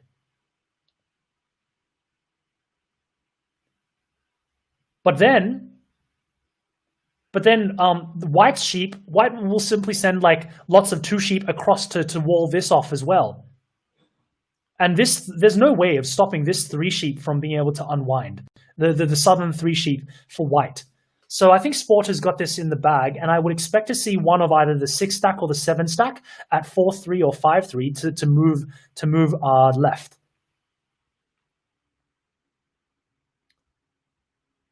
And oh yeah. I'd expect something like 2 sheep to split off from either the 6 sheep or the 7 sheep position. Something like 2 or 3 sheep. I'd send about 2 sheep, I think, because that way nothing. Oh, they've ignored me completely. Ignore me.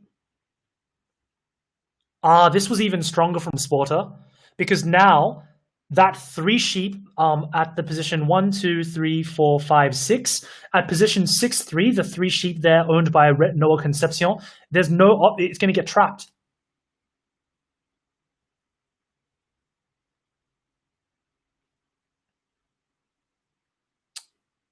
Is this still a draw? No, because I think that three sheep trap at 6-3 is going to be telling. I would certainly be playing that move now. And then no Concepcion, sure, you got those 8 squares. Let's count. 4, 8. Yes, so those 8 squares down below, there's no way that white can stop them. But yes, that move seals in red's fate, I believe. Red is always going to end up with at least that 3 blockade here. So here I would send off as white. I'd send off 2 sheep from the 7 stack to the left, because no matter what red does, they can fill out. Okay, they disagree. That's fine. You don't have to do that way. This is good too, because no matter what happens, red will not have enough space to unwind entirely. Unless, of course, white makes a blunder now and manages to trap some sheep. Okay. Is that a blunder? Does that take it over? Let me count. 1, 2, 3, 4. 1, 2, 3, 4. So white is going to end up with 1 stack of 2 sheep in the north, right? Because there just aren't enough squares for it. And then red is going to end up with 1 stack of 3 sheep in the middle. So while I don't think that was as accurately played as Sporter could have done, it's still a win, I believe, through this counting. And I think that is all she wrote. So Noah Concepcion takes on all of that, all that territory in the bottom. And now players are kind of going through the motions. This is what they were calculating right from the beginning, I believe. This is why the opening moves take a lot more time than the later ones, which is something in common with Catan and such. Yeah, so white is it is as I predicted. White's going to end up with 1 stack of 2 sheep, and red is going to end up with that stack of red sheep at the start, which is why they're going to lose.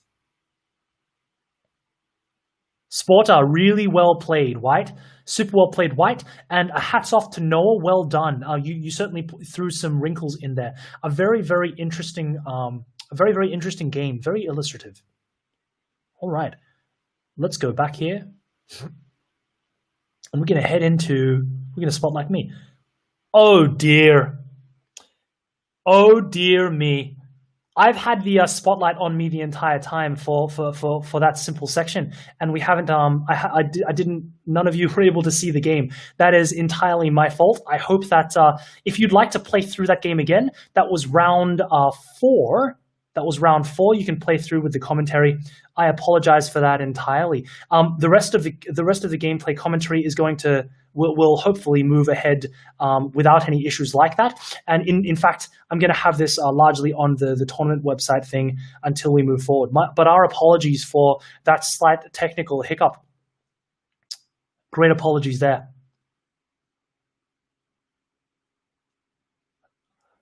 So we are in. So let's see. That was round 1, 2, 3. That was round 4. That was round 5. So we actually have. We've only got a couple of rounds left in this before we call it a day. So that there are 3 rounds remaining in Battleship. Again, our apologies. If you tuned off, if you turned our stream off because of that, or if you wanted to skip ahead from that, then that's certainly understandable. Again, our apologies for that blip in our streaming commentary. Let's move on forward to the commentary standings for those of you who are still with us.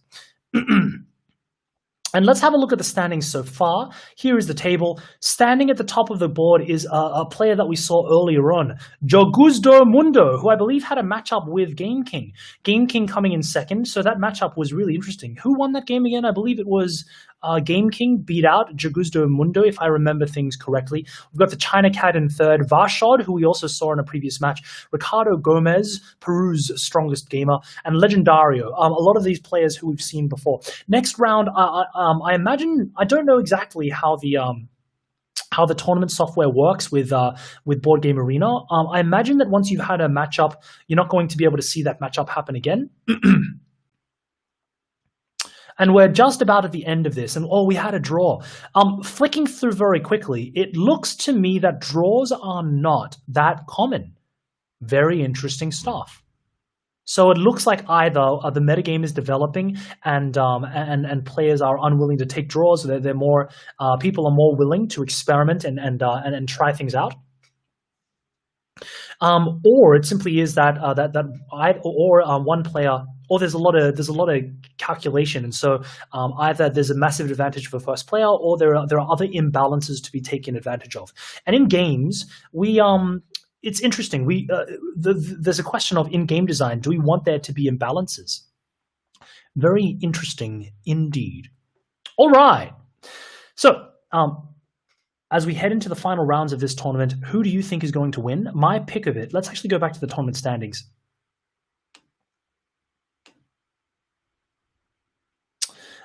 So I've never seen Jugusto Mundo in another game before, but certainly I think that there's a lot of gameplay left to be had. Jugusto Mundo with a perfect record of 5 wins and zero losses. I wonder how much preparation they have got in this particular game. Interesting to see that we've got 4-0, that we've got Legendario on 4 games and 0 losses. So there's a potential here for Legendario to join Jugusto Mundo as the winner, in our undefeated bracket.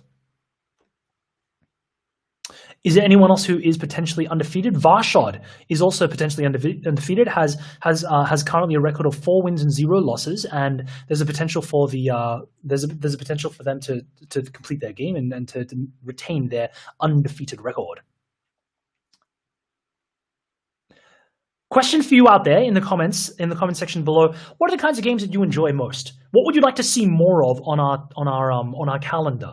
Our calendar has a lot of stuff, and we're actually looking to expand. We're looking to continue to add to that. So, what games do you think should be a part of our Mind Sports Olympiad? What deserves to be up there?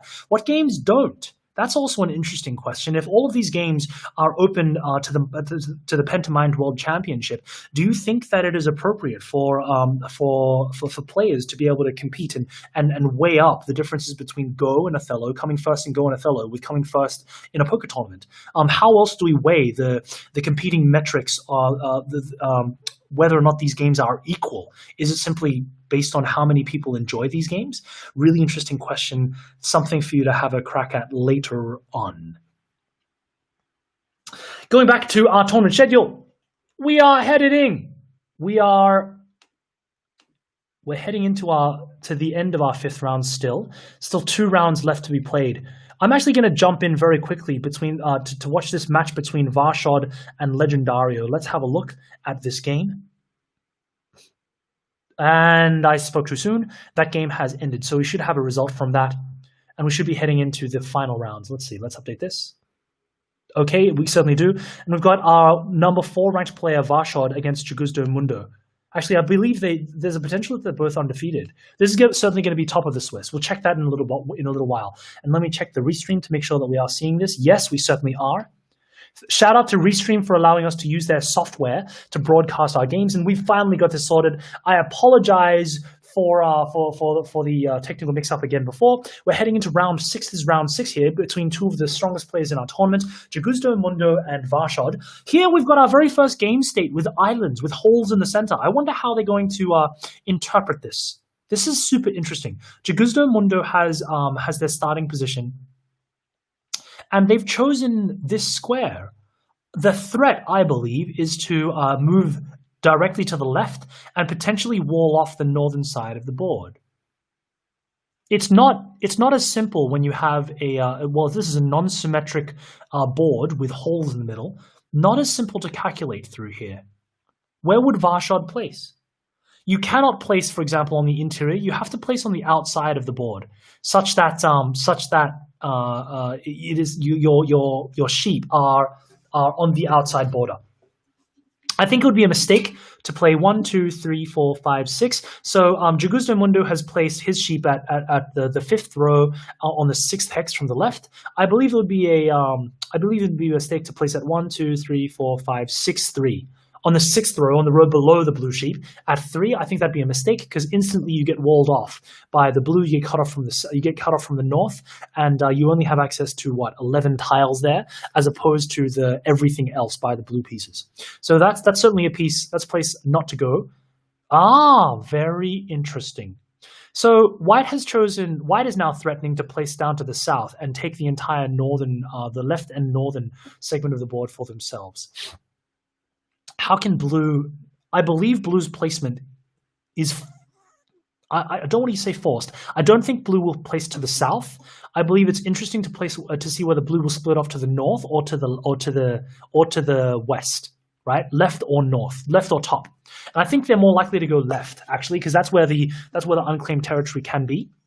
White then has an option of immediately walling off by cutting off, by looking to cut off the northern side of the board. I think white from this position is looking to play to the south. Actually, that's a very interesting decision. To the south or to the east. Again, we've got to calculate our numbers here. And the number of sheep that get split off, this is also really, really important. I believe that white should counter with some number of sheep to the left. Because otherwise, you see the entire northern side to that 7. And I think that's the 7 will continue advancing to the north in that case. Actually, no, that's a mistake then. If the white sheep played to the west, to the left, then doesn't the 7, if the 7 moves up 1, don't they block off? Don't they potentially block off the white sheep? I'm talking about the position of row 1, 2, 3, 4, row 4, 2, right? So if white sheep go to the left and go to place at 3, 1, and blue sheep go to 4, 2, right? Isn't that really devastating for white? I don't know. I don't know for sure. But white has agreed with me and decided to send a small expeditionary force down south. The question now is going to become: Can the blue and can you unwind your high number of pieces? Super interesting. Is blue going to take ownership of the top left? Will they split up the top? Where is the contentious place? Here's something cool. If blue sends their 9 to the left next to the 7, I believe that there is a potential for them to cut off the entire southern part of the board. And the game will then revolve around the blue 7 and the 12 sheep. I think that's really interesting. I think that's something that blue should do. If I were blue, I would certainly be sending the 9. Yeah, and that's exactly what blue has done. This is dangerous for white. How is white going to unravel? White's options are not looking pretty. Blue, look, let's count squares. 1, 2, 3, 4. So blue is claiming ownership of the 4th row and below. So let's actually count if we get all of those. -4, of course, because of the four sheep that white sent across before. I think white's initial mistake was to only send 4. I think they should have sent something like 6. Or maybe 7. Scary stuff for white. How are they going to respond? Where is this 12 stack? They have to unwind this 12 stack now because it is in danger of getting corralled. I believe that the 12 should go to the left. I believe that the 12 should go to the left and then down.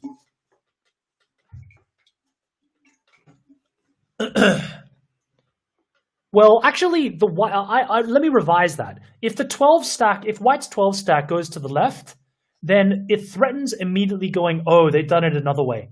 I was going to say if 12 plays to 3-1, then they can immediately play to 3-3 and cut off the top, but they've done it this way instead they've walled off that top section now too. So regardless of where 7 goes, if the 7 blue goes north, then the 6 sheep can always go and play towards 3-2 and take that territory. So no matter what happens, white is going to have, and blue has done exactly that, has tried to wall off the southern edge of the map.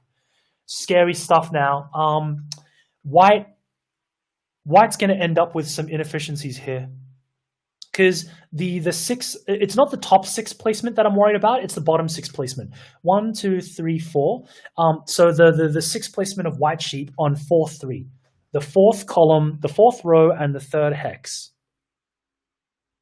That's the dangerous thing here.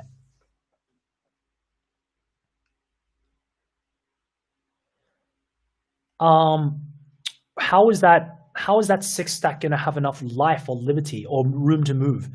I would be looking to send off like a 2 stack from that 6. Okay. All right.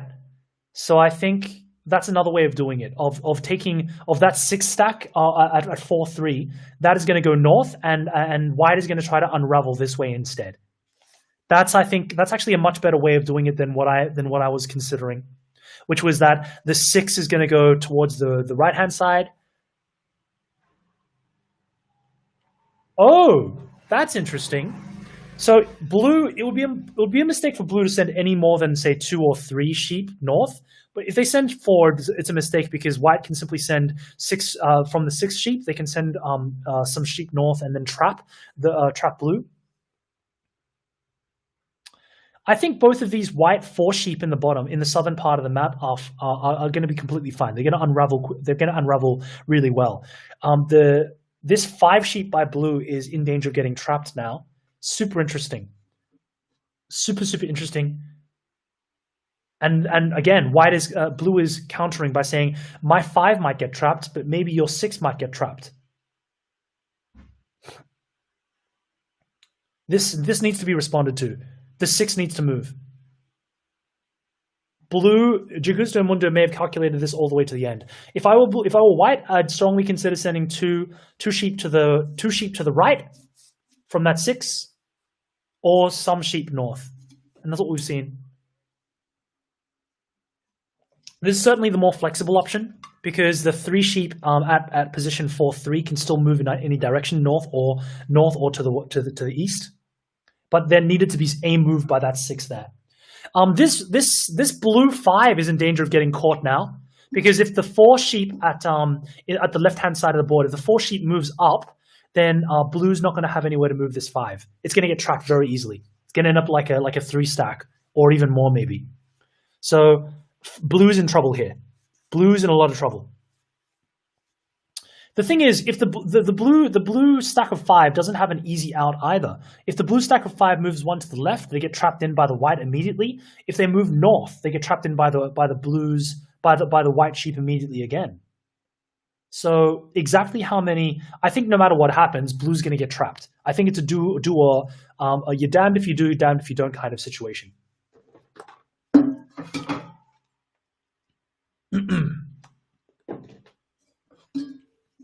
Really interesting stuff. I think blue is coming face to face with that decision now too, which is why they're taking so much time of their clock. Because generally they've been playing very quickly.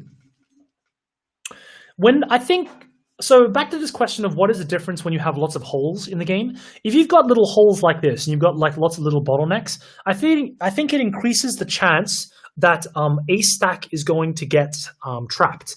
And you have to be even more careful about how you unwind. Now, see, blue is going to have a stack of 2 remaining if white plays to 3-3. And that's exactly what they've done.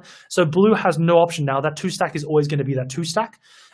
Blue is also now going to have another 2 stack at least, because the 3 stack of sheep of blue sheep at 1, 2, 3, 4, 4, 2 is going to get trapped by the white pieces. So I think white should now send 1 sheep there, and that's exactly what's happened. So no matter what happens now, blue is always going to have a stack of 2 and a stack of 3.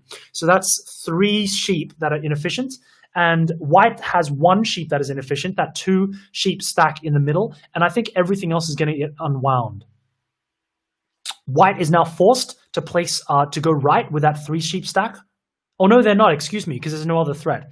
So it's about so that 3 sheep stack is completely fine and happy. Now it's about unwinding that 4 sheep stack, which we see now.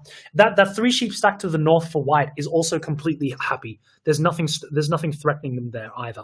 So it's all about this last little 3 sheep stack by white. As long as that unwinds, there is going to be there's nothing that blue can do from this point on. Really interesting to see how white managed to finagle blue into this position. And I think it all comes down to that initial split of blue to send 5 sheep over to the left. And then white identifying that they could trap all of those lovely blue sheep by sending sheep over to the left. Really, I wonder how deeply they calculated this at the start, and I'd be certainly very interested in talking to these players after the game to get their ideas. And there we go with the GG by blue.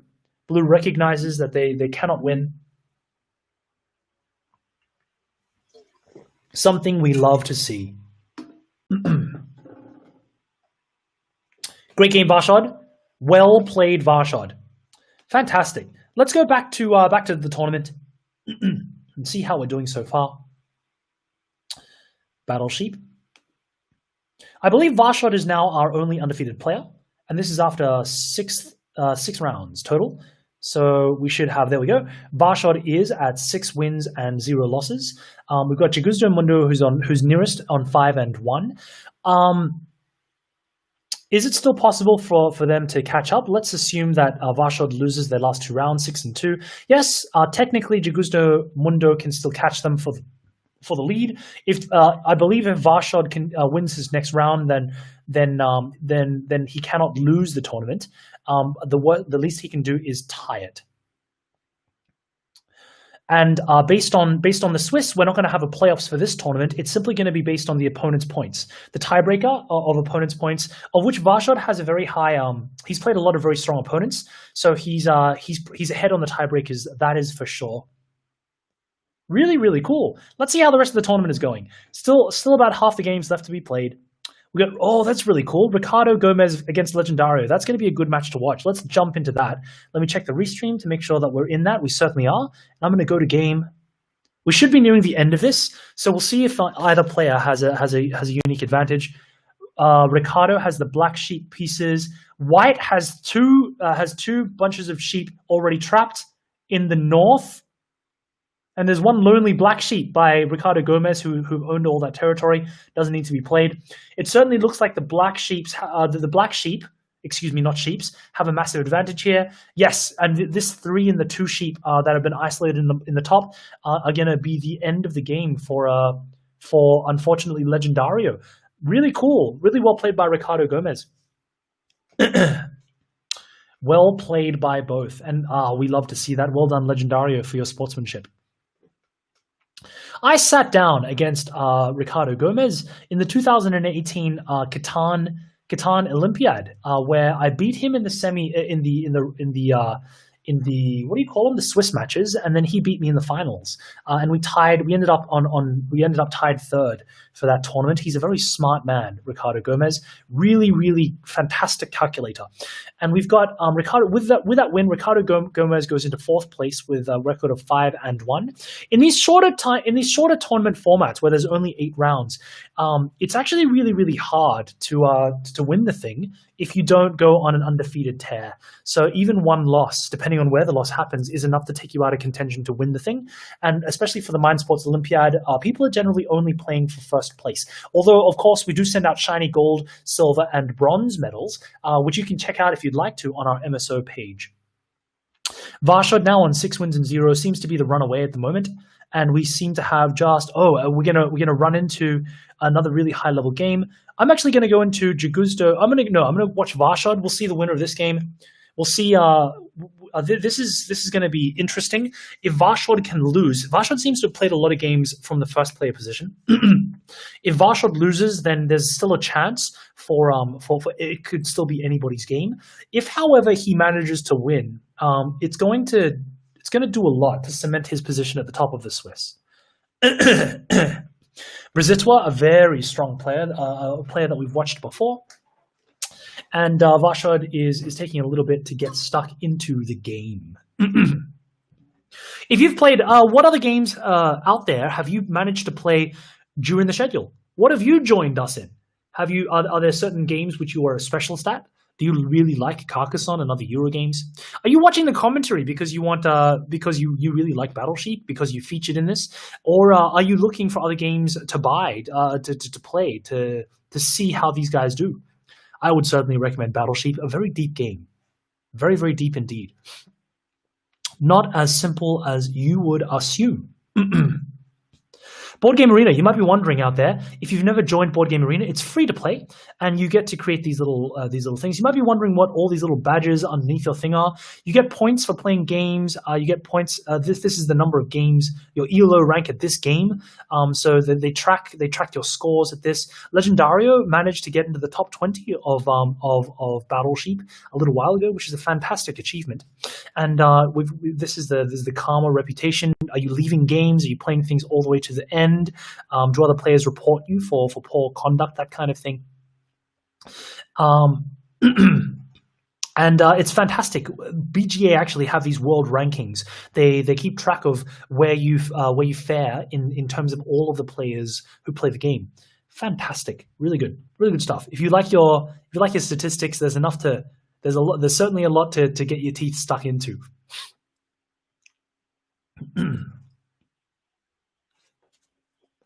All right.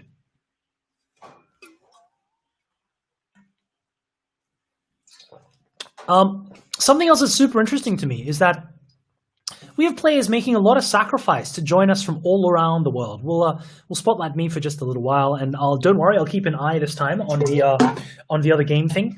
Hold on, let me get my bottle out of the way there, and let me actually go back to the tournament. We'll come back in a second. I'm just going to close my window.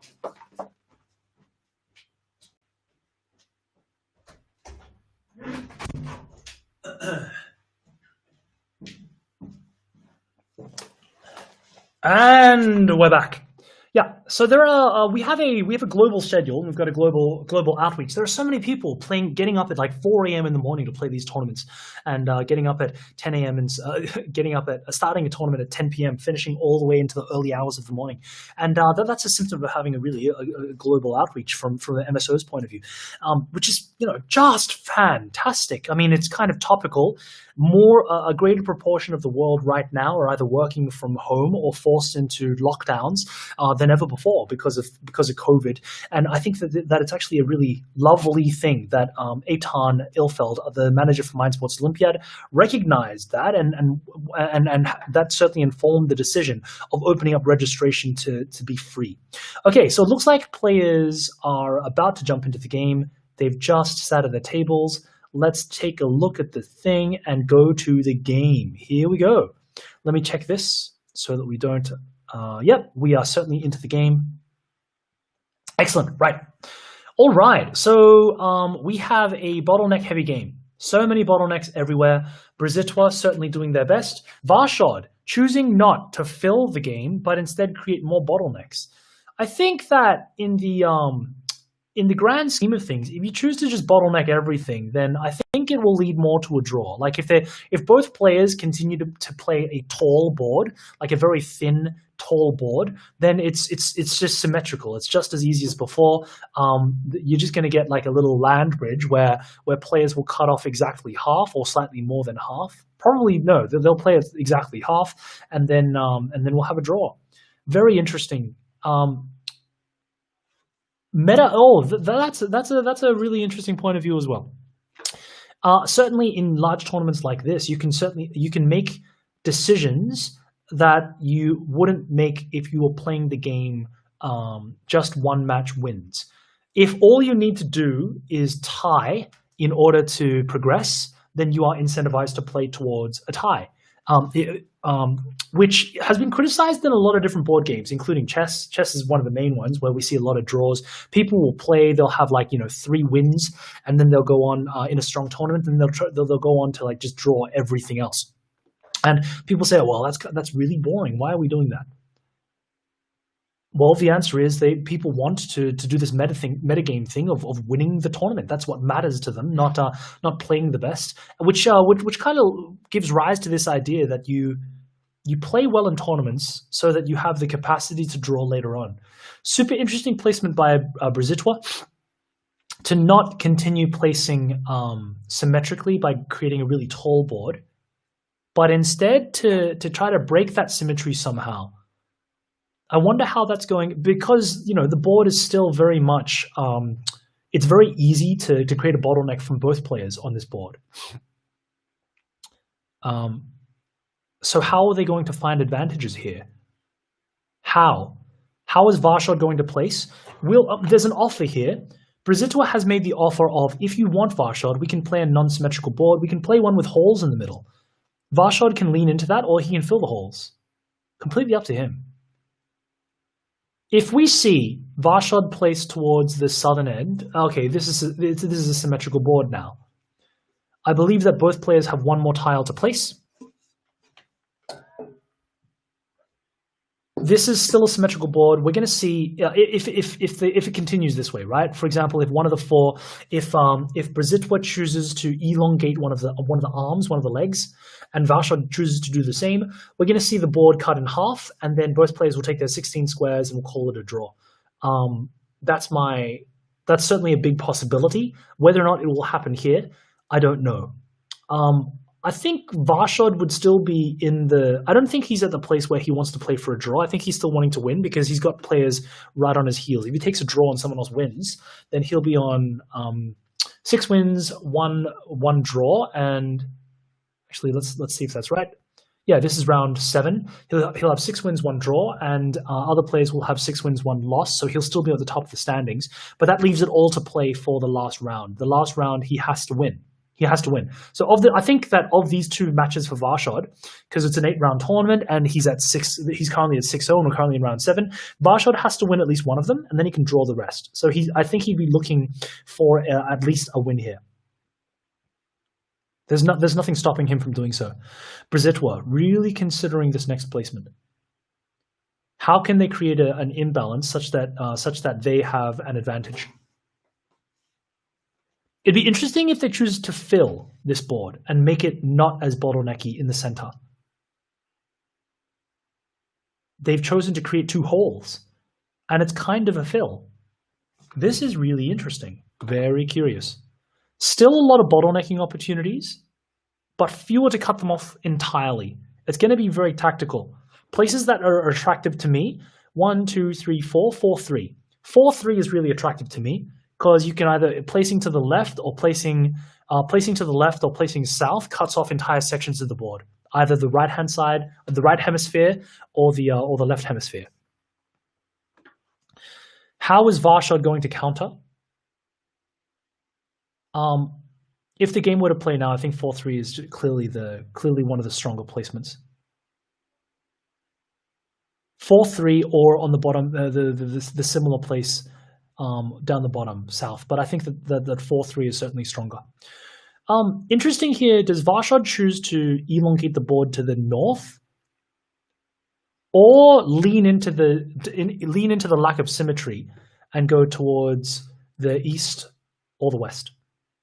Or even to the south? There are so many possibilities here. And I think a big part of the strategic gameplay is understanding all the nuance of tile placement. Certainly something which I can't lay claim to. I think you'd need to build an engine specifically catering towards this. Something really interesting. I've watched a whole bunch of players play this online in preparation for this. And a common theme is this idea of why is it battle sheep? There's nothing sheep-like specifically about this. It could be battle zombies, it could be battle toads. Do you have any battle toads? I think that sheep might be one of the most well-spoken things, most common things in all board game history. Very strong. Lots of sheep. Sheep, of course, being the most useless resource in the most popular board game in the world, Catan. Although, like, I look at Battle Sheep, and it's really simple, and it's beautiful, and the aesthetic is nice, and when you actually play with the pieces in hand, there's a really nice tactile feel to taking your stack and moving it across. I feel like in an alternate universe, that it's very possible that Battle Sheep is bigger than Catan. It's a nice game. It's a really nice, light game. Although it's certainly... I think it might rival Catan with its strategic depth, but in the same way that Go has strategic depth. Is between the two, that's actually another good thing to point out too, that between the two games, Battle Sheep and Catan both have a great appeal for new players. Wow. Okay, so Varshad has chosen to elongate the board to the north and to create a third hole. We've got 3 holes now. Do I still believe that 4-3 is one of the best places? Yes. No, but you can't place there because you have to place on the outside of the board. Now you could place at 3-2. 3-2 is interesting. You could place at 3-3. 3-3 is also interesting. I think 3-3 is less good than 3-2 because 3-2 you can actually cut off more of the board. I'm looking at 3-3. I think 3-2 is a mistake. Are there any other potential places that we can go? Well, we have to go around the outside of the board. I think everywhere else gives up too much space. Could you go, actually, let's see, 1, 2, 3, 4, 5. Could you go to 5-2? Could you go somewhere like 5-2? What would be the use of something like 5-2? Well, you could very quickly cut off the northern side with a placement of 3-3. You could cut off the southern side. You're threatening to cut off the southern side with 5-3. So row 5, hex number 3. but I think you give up too much space to the player who's at. There's going to be a lot of. Here's the thing, right? There's a lot of bottlenecking going on. So much bottlenecking going on. I think that when you have holes in the center like this. Oh, and Brazilwa agrees with me that 3-3 is the best placement, and has chosen to. Excuse me, 3-2 is the best placement. Varshad, I think, would be looking. Oh, this is. It's really hard. I can't even begin to break down. I think that 5-4 is the best placement, but I think that it is inferior. This is tough. Varshad, our current Swiss leader, top of the Swiss. How are you going to come back from this? Oh yeah, going back to that idea. So I think that when there are more holes in the center of the board, there are more opportunities for bottlenecks, and that I think that the game revolves more on accurate splits, accurate numbers. I think that when there is when there are fewer holes, then there are fewer bottlenecks, and if you have control of a bottleneck, you win. So that I think when there are fewer holes in the board, in the center of the board, or within the texture of the pasture, that the first player has a greater advantage. So I believe, and please tell me if I'm wrong in the chat. I believe that if you're placing second, that you want to have more holes in the board than not. Really interesting Varshad here. 1, 2, 3, 4, 5. I still advocate 5-4. Row 5, number 4. And wow, yeah, Varshad agrees with me. Okay. There's a lot to play for here. So, immediately, there's nothing that Brazilwa can do to stop Varshad from immediately walling off the south, but with a player of 5-3. Which Varshad will need to do now if they're going to do it at all. But then, as Brazilwa very keenly, I'm sure, is aware, you've still got 1, 2, 3, 4. You've got 5, 1, and 2 in order to enter the game, and I don't think that Red can get there in time to block off that 10. Accurate splits here. I think that Varshad is looking at something like a 7-9 split. Or even an 8-8 split. Yeah, something close to even. Here's a threat. What if they both wall off the game from north to south? What if red fills 1, 2, 3, 4, 3? What if red fills row 4 hex 3? And how is this fight going to turn out in the bottom section of the board?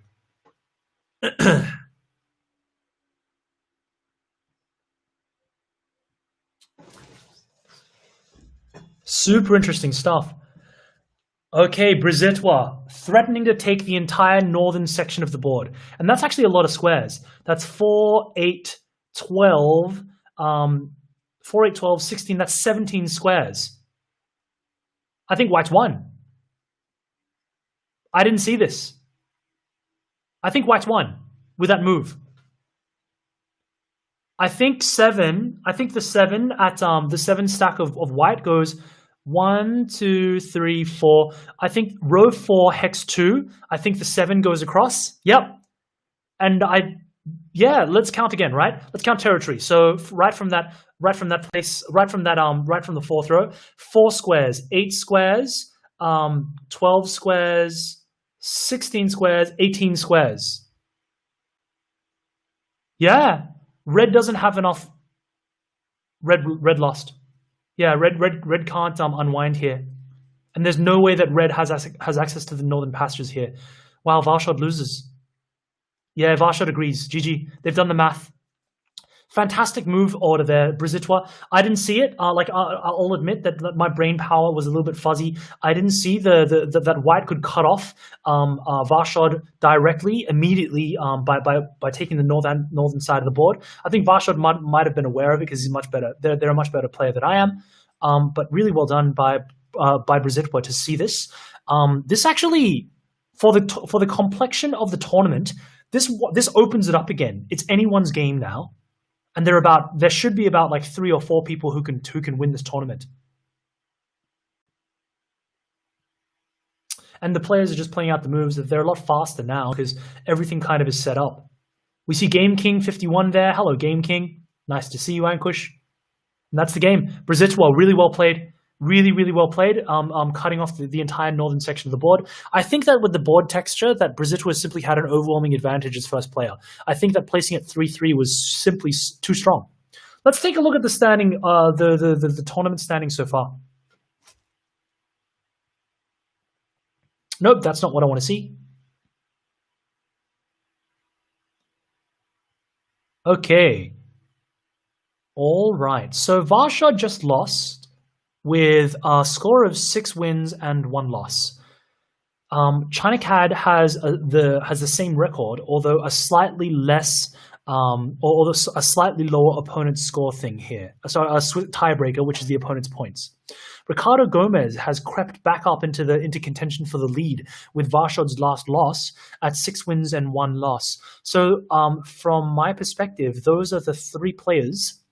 Those are the 3 players who have a shot at winning this, and it will all come down to how they do in this final round.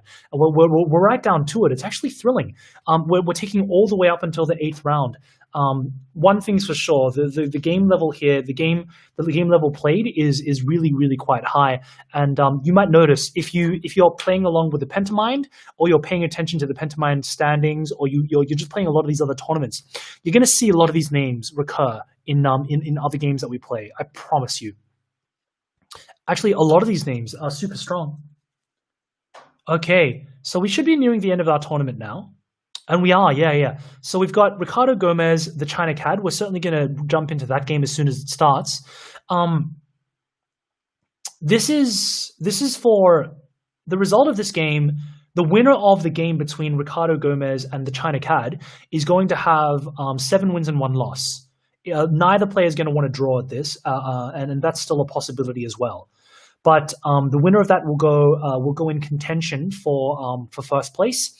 If Varshad, who is the other player on 6 wins on potentially, if Varshad wins, he'll also potentially go to 7 wins and 1 loss, which means that we're going to go straight to tiebreakers. And I believe that Varshad lives at the top of the table for tiebreakers so far. Although, actually, I wonder if that will remain the same, because Varshad's opponent is going to have fewer points than the winner of Ricardo Gomez versus China CAD. So that's also really interesting. Everything's still to play. Nothing is set in stone just yet, and we've got an open race for the top position, and certainly for the next 2 positions as well. Certainly everybody's game. Let's get stuck into it. I really like that photo of the China CAD. Let's take a look. What's going on here? It's somebody. The player is expected. Can I click on your name? Can I have a look at your name? Check out these languages too. Ricardo Gomez speaks English, Spanish, French, and Portuguese. He's a smart man. There's a whole bunch of other. Oh, they're smoking something. Smoking a cigar, Mr. CAD? Surely it must be a cigarette from the Netherlands. Yes, let's assume that it's a cigar. Something that is very common against these high-level competing board games is that they tend to use their mental prowess in a lot of other really interesting ways. We see a lot of polyglots, people who speak a lot of languages. We see a lot of mathematicians and scientists and calculators. I think I was mentioning this earlier. Demis Hassabis, who is I believe, please don't, I hope this is right, is a 4-time Pentamind world champion. He might be a 5-time, but he's actually he was the brains behind DeepMind, which was purchased by Google, and their mission being to explore the nuances of artificial intelligence and to see how they can apply to game design, but also beyond game design to other avenues of life, to other industries, things like medical diagnosis and exactly how can we use machine learning to gain an insight, to gain a leg up technologically for the rest of our industry. Really, really interesting guy. Demis, of course, is not only a fantastic sponsor of the Mind Sports Olympiad. He donates a lot of the prizes towards the Mind Sports Olympiad. I believe that he is personally responsible for the chess prizes that are available throughout our tournament. I could have gotten that wrong, but I don't believe I'm wrong. But he's also a very fantastic player, and his little family, he's got 2 little boys, I believe, I hope I got that right too, are permanent fixtures at our MSO tournament. I've actually sat down and played with one of his sons before, but forgive me, I've forgotten his name so far. Please flame me below for forgetting this gentleman's name. But yeah. we were talking about Pentamind winners and how they all tend to be pretty incredible people. Ankush Khandelwal, who we featured earlier in this tournament under the tag Game King 51, is a particularly fascinating individual. He's known as currently one of the world's strongest board gamers. He's won the Pentamind Championship 2 years running, the past 2 years. So he's the reigning champion. He's won it one time before that, I think 4 years earlier. And he's also he represents the United Kingdom in bridge. Not only that, he's a chess master, I believe. He got quite high. I think he got to a rating of 2200. I could have got that wrong, but he's got a chess base, and currently he's a professional poker player. So he specializes in pot limit Omaha, where he fights. He takes on all comers and takes their money, or sometimes has them take his money. But either way, the gamers have jumped into the game. Let's jump in just as they have. Oh dear. Let's refresh this. And we should see them both load into this game. Game abandoned. So we've got the China CAD perhaps didn't show up in time. Let's actually, oh dear, that would be a shame if they had a dropout. Of course, this is a symptom of playing in these tournaments like this. Let's have a look. Yeah, the China CAD unfortunately has dropped out, meaning, and Shorter Shorts has conceded to Varshad or simply not chosen to turn up. That's actually a little bit disappointing, but because we don't get to see the high level of their play. But that has repercussions for our tournament standings. So we'll jump into a game shortly, but let's have a look at this. Varshad and Ricardo Gomez are both on 7 wins and 1 loss, which means that based on tiebreakers, and we're not going to be playing any playoffs for this tournament, Varshad is our tournament winner. So let me send them a message quickly. Hello, Varshad, will you? And then I'll jump into a game.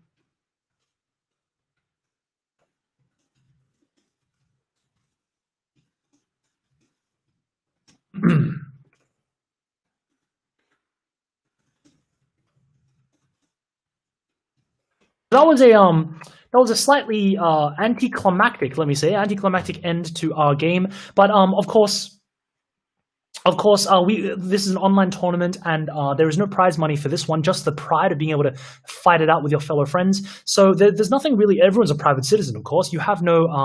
There's nothing stopping you from simply choosing to log out when you want to.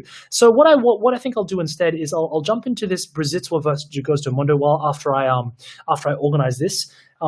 Fantastic, Varshad. I'll do this off stream for a second, so I'll let you show my face. Hello, there I am. I'm very attractive. I'm not very attractive. I'll just show you that now, so I can send Varshad this quick little message. Fantastic.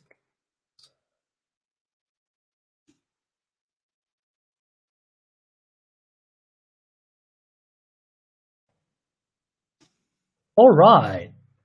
So I've just messaged Varshad, who has very kindly agreed to a winner's interview. We'll do that at the conclusion of this round, and for now we're going to jump in.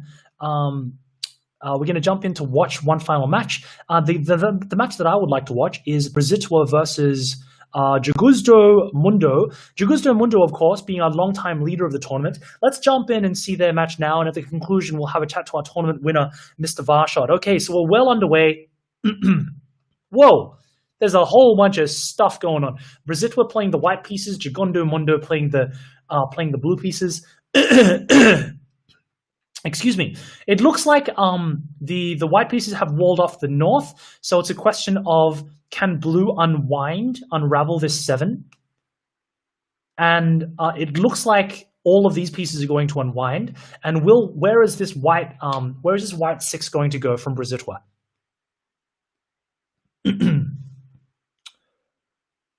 Okay, so if blue plays across here, so plays left or right from between the 2 and the 3, then I think that everything is fine and dandy in the center. It looks very drawish, you know? It looks very drawish indeed. I wonder how the players. I think it's all going to revolve around the 6 and the 7. I think these lower numbers are completely fine. There's nothing either player can really do to stop you from unwinding there.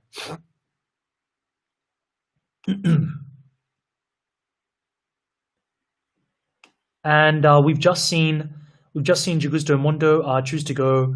Okay, so this necessitates exactly the move that white does. Otherwise, Jugusto Mundo was going to go south with one of his twos and steal one of the pastures, but now it's completely fine. So they've sorted out the bottom end of the board, and I certainly think that the top end of the board is going to be really easy to sort out. Where is the 6 going to go? Where is the 7 going to go?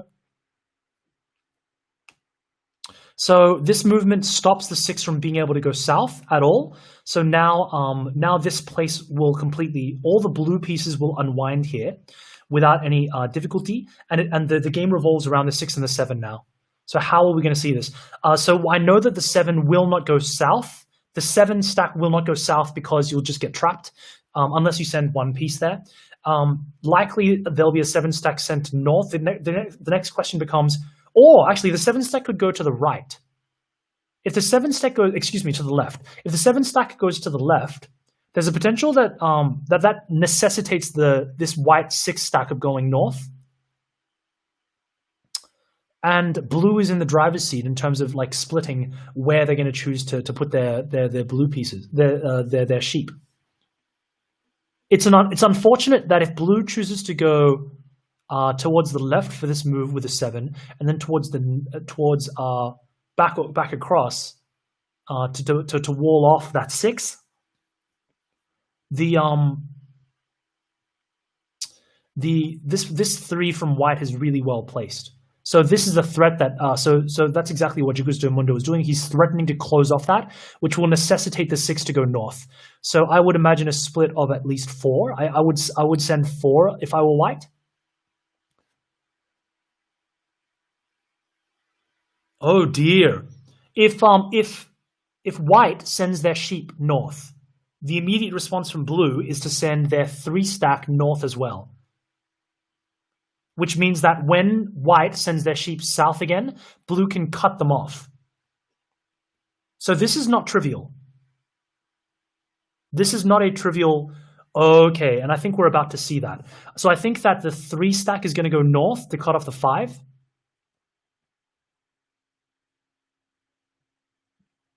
And now the question is, how will this 4 unravel? How will this 5 unravel? I think with good splits here, it should still be a draw.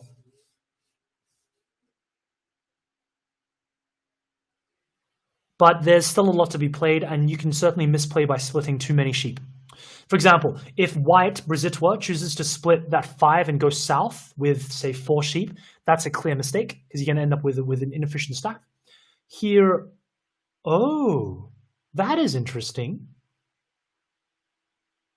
That is a much better move than I saw. Jugusto Mundo, well done to you. Because now, no matter what happens, that 5 has to move. And regardless of how many you split, you're going to end up with some left behind. So here I think the 2 stack in the middle goes across to block off that 3 stack. Oh, or do they? Or does the northern Jugundo, yeah, does the northern sheep split down? Very interesting. Yep. So now there are a whole bunch of little bottleneck opportunities for blue. Who's going to end up? I think it's still a draw because it's just a calculation now.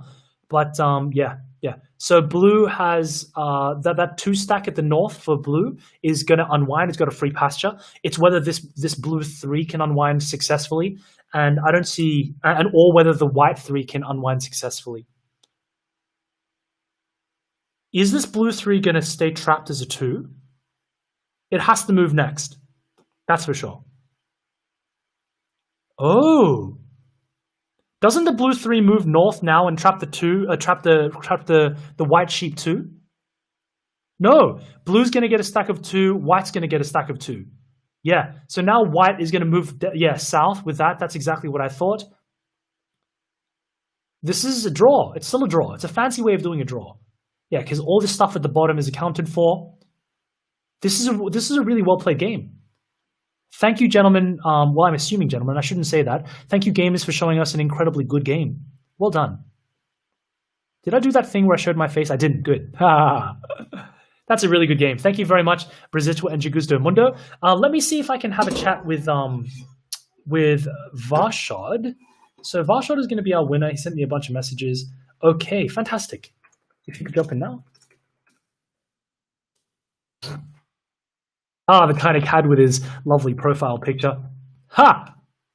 Let's go back over here. We'll spotlight here. We'll take the spotlight off, and we'll do this, and we'll take this away. Hello there. It's hello Varshad. Hi. You are Andres. It's not a did I pronounce your name correctly, Andres? Yes, that's correct. Fantastic. So it's Andres. I didn't know that you were Varshad actually, but it's actually it's certainly not a surprise because Andres, you're quite a well. You've had a pretty extensive history with the Mind Sports Olympiad. I believe you've taken home the Pentamind Championship before a number of times. Is that right? Yes, actually I have won it 4 times. Unfortunately, 4 times. That's true. Goodness. Unfortunately, it's not going to be 5 this year, but maybe some other year. Well, you never know. I mean, there's still a lot of tournaments still to be played. We still have another 18 days of tournament gameplay. But a lot of tournaments have already been set up. So, and maybe you have other commitments. But ladies and gentlemen, boys and girls, everyone in between, or if you call yourself by some other thing, I have the privilege of introducing you to one of the recognized strongest board gamers in the world. Andres has consistently been performing incredibly well across a vast array of games. Andres, what are the kinds of games that you tend to prefer? What are your specialties? It has turned out that I almost always do better in this kind of 2-player games with full information. I don't even know why I always struggle in Euro games or in games that involve more than 2 players, and especially if there is some dice involved. So I don't even know why, but usually my best results always, not always, but most of the time, like 90% of the time, come from kind of abstract strategy games, not from Euro games. So abstract strategy games, fantastic. Yes. As one of the world's recognized smartest board gamers, right? Can I ask you about your preparation for Battle Sheet? How did you think about it? What are the concepts that you really? What were the things that you did that enabled you to rise to the top of a very strong field? I noticed that you did some preparation beforehand with Ankush Khandelwal, Game King 51. Could you tell us a little? Could you give us a bit more insight into how you think and break apart a new game like this?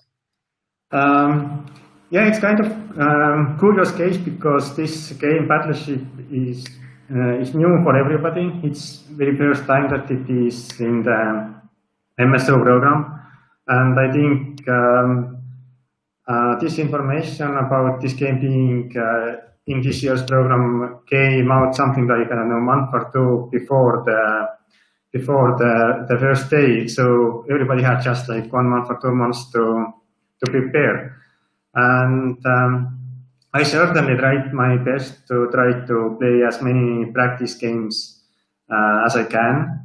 I know there were people who practiced more, but I think I was among the best in that regard. I played like several dozens of games, and of course I also tried to analyze my games, especially the ones that I lost, and especially the ones that I lost against stronger players. I tried to figure out what did they do better than I did, and kind of try to understand the logic behind their moves, or like why this move was good, especially when if I was in their shoes, I would not make this move. So I tried to figure out why this is actually good, like a good move. And yeah, so basically like playing as many games as possible. Unfortunately, you cannot really play hundreds of games of Battleship, because there are tons of other games that you need to play as well. So you can only yeah. Which is a really unique problem to have for the pentamind, right? Because you only have so many hours in the day. You have to figure out for yourself how are you going to prepare and what are you going to devote your time to. Exactly. Can I ask you a really sneaky question? What are the kinds of do you have any strategic tips for Battle Sheep that let you have victory? So what are the kinds of concepts that you took advantage of again and again in order to beat up on your very smart, very prepared opponents? What do you think? Okay, I think one of the kind of tips or unique aspects about Battleship is that there is very huge advantage for the first player. Okay. Even though some people, I just saw in the chat, somebody claims that there are positions where it's way preferable to put second player, but I really don't believe it. I think it's like first player has a huge advantage. And why? Why? Just because some of the fields are forced win for the first player. So basically, if you make your first placement correct, then and play correct from there on, you basically are winning by force. So the second player really needs to figure out already how to place their fields. It might seem that it is kind of random what people do while placing their fields, that maybe they just try to create some nice battlefield, but this is not the case. In fact, the first player tries to have a field where he has a significant advantage, while the second player kind of needs to try to eliminate this advantage as much as we can. So something that I've second player really struggles already in this first phase of the game, which is placement of the field, and it is really hard sometimes to even to come up with a field that it is playable. For example, the game that I lost, I was not already in the opening phase. Already after the fields were down, and my opponent made the best choice for the placement of the ship and played perfectly from there onwards. So basically, I had 0 chances whatsoever. So basically, it was not really a fight this game. And I also won actually at least one game just out of the opening, just because of the strong field where first player had a huge advantage, and I managed to make those first 2 or 3 moves correctly, and then basically it was over. So this is fantastic. This is first thing to understand that how you place fields is already important. If you are first player, you kind of try to go to this kind of simplistic fields, not even simplistic, but having kind of fields where you can block off significant amount of squares. And if you're a second player, then you kind of try to have just play a playable field where basically open position where you can move around, where you can move around freely. So this is the first tip, and probably the most important tip as well. And then of course it's super important how you place your ship. So this is probably the most important part of the game. Everything from there on might be already easy, even though sometimes it's not. But what happens after the first stack of ship is down, then I'm really not sure. I have no idea how to play the game well from there on. So this is... Well, I would say that a big part of your success this tournament, and indeed for the rest of your gaming career so far, has been based on the extraordinary ability that you've got to calculate, to think, well, if this person does this, how can I best respond, or what is the threat, or what is the consequence, and looking into that a couple of moves ahead and being very analytical. Andreas, ladies and gentlemen, you heard it here first from Andreas. This idea of calculation, and I hope the thing that I want to really impart on our audience listeners out there who are joining us from all around the world is this very patient dissection that Andreas has to break down the game, and this kind of like invincible resilience to think about the game in all of these, to turn it around, to look at all the different corners and to figure out exactly why things are the way that they did. Something beautiful that you said, Andreas, this idea of when someone plays a move that you don't understand, if you disagree with it, to look at it, to really go, is this good? Is this bad? What makes it good? What makes it bad? What are the fundamental concepts underlying it? And why did I have an initial idea to go against it? I think that these are certainly fantastic things for people to take away from the gaming table to get better at thinking in general, which I think is the larger point of board gaming, as well as to have a bit of fun and to blow off some steam. I wanted to thank you just before we wrap up, and thank you again for taking the time to join us for this interview. And I forgot to say congratulations on your first place finish here at Battleship. I want to. And it's a pleasure to be here. I hope that you are inviting me more. Oh my! Well, if you keep winning tournaments, then I'll have no option but to invite you. I give my best for sure. Good. I wanted to, before we wrap up, I have one final thing that I'd like to ask you, which is if you have any advice for an aspiring gamer out there who wants to get better at any game, not just Battleship, what would you say to them? Okay, this is very interesting question. I like that you brought this up. So, interestingly enough, a lot of people think that most important thing in order to be top player in mind sports is that you need to be either super smart, very talented, or having some kind of super great memory, or that you need to have some kind of other talent, some kind of extraterrestrial power or whatever. But this is not true at all. Success in mind sports has nothing to do with talent or being smart. It's all about dedication and willingness to improve. So basically, if I can give just one advice to young kids or parents with some young kids who are thinking about whether their children have any chance to become a top mind sports player, maybe I know some people think that, okay, I don't have genes good enough so that my kids definitely cannot be strong players, or some people think that they are not talented enough. There is nothing to do with genes, there is nothing to do with talent. So everything you need is just dedication, curiosity, interesting game, and in this particular game, or not only in games, but actually in every area in life. So curiosity. I mean, if you are dedicated, if you are curious about what you are doing, then it's almost automatic that you will actually achieve success. So you don't need any kind of special talent or anything like that. You just need to have willingness to improve, to develop your skills, just to get better. That's the most important tip I can give. I'm so sorry to speak over the top of you. We had a little bit of lag there, but I wanted to say that there's nothing that I could say to top how beautiful your last message was. That's actually, I think that's a really important part of this Mind Sports Olympiad. And if you don't know who Andreas is, please do look him up. Please look at his gaming achievements. He is certainly an extraordinary individual, and the weight of his words that you just heard then is all the more weightier because of it.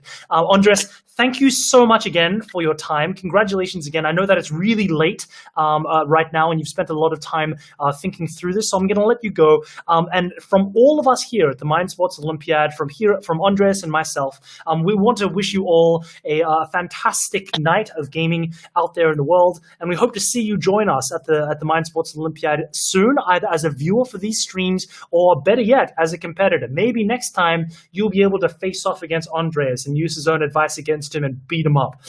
Although it will take some doing, he is one of the best in the world. From all of us here, good night, and thank you so much. Bye, guys!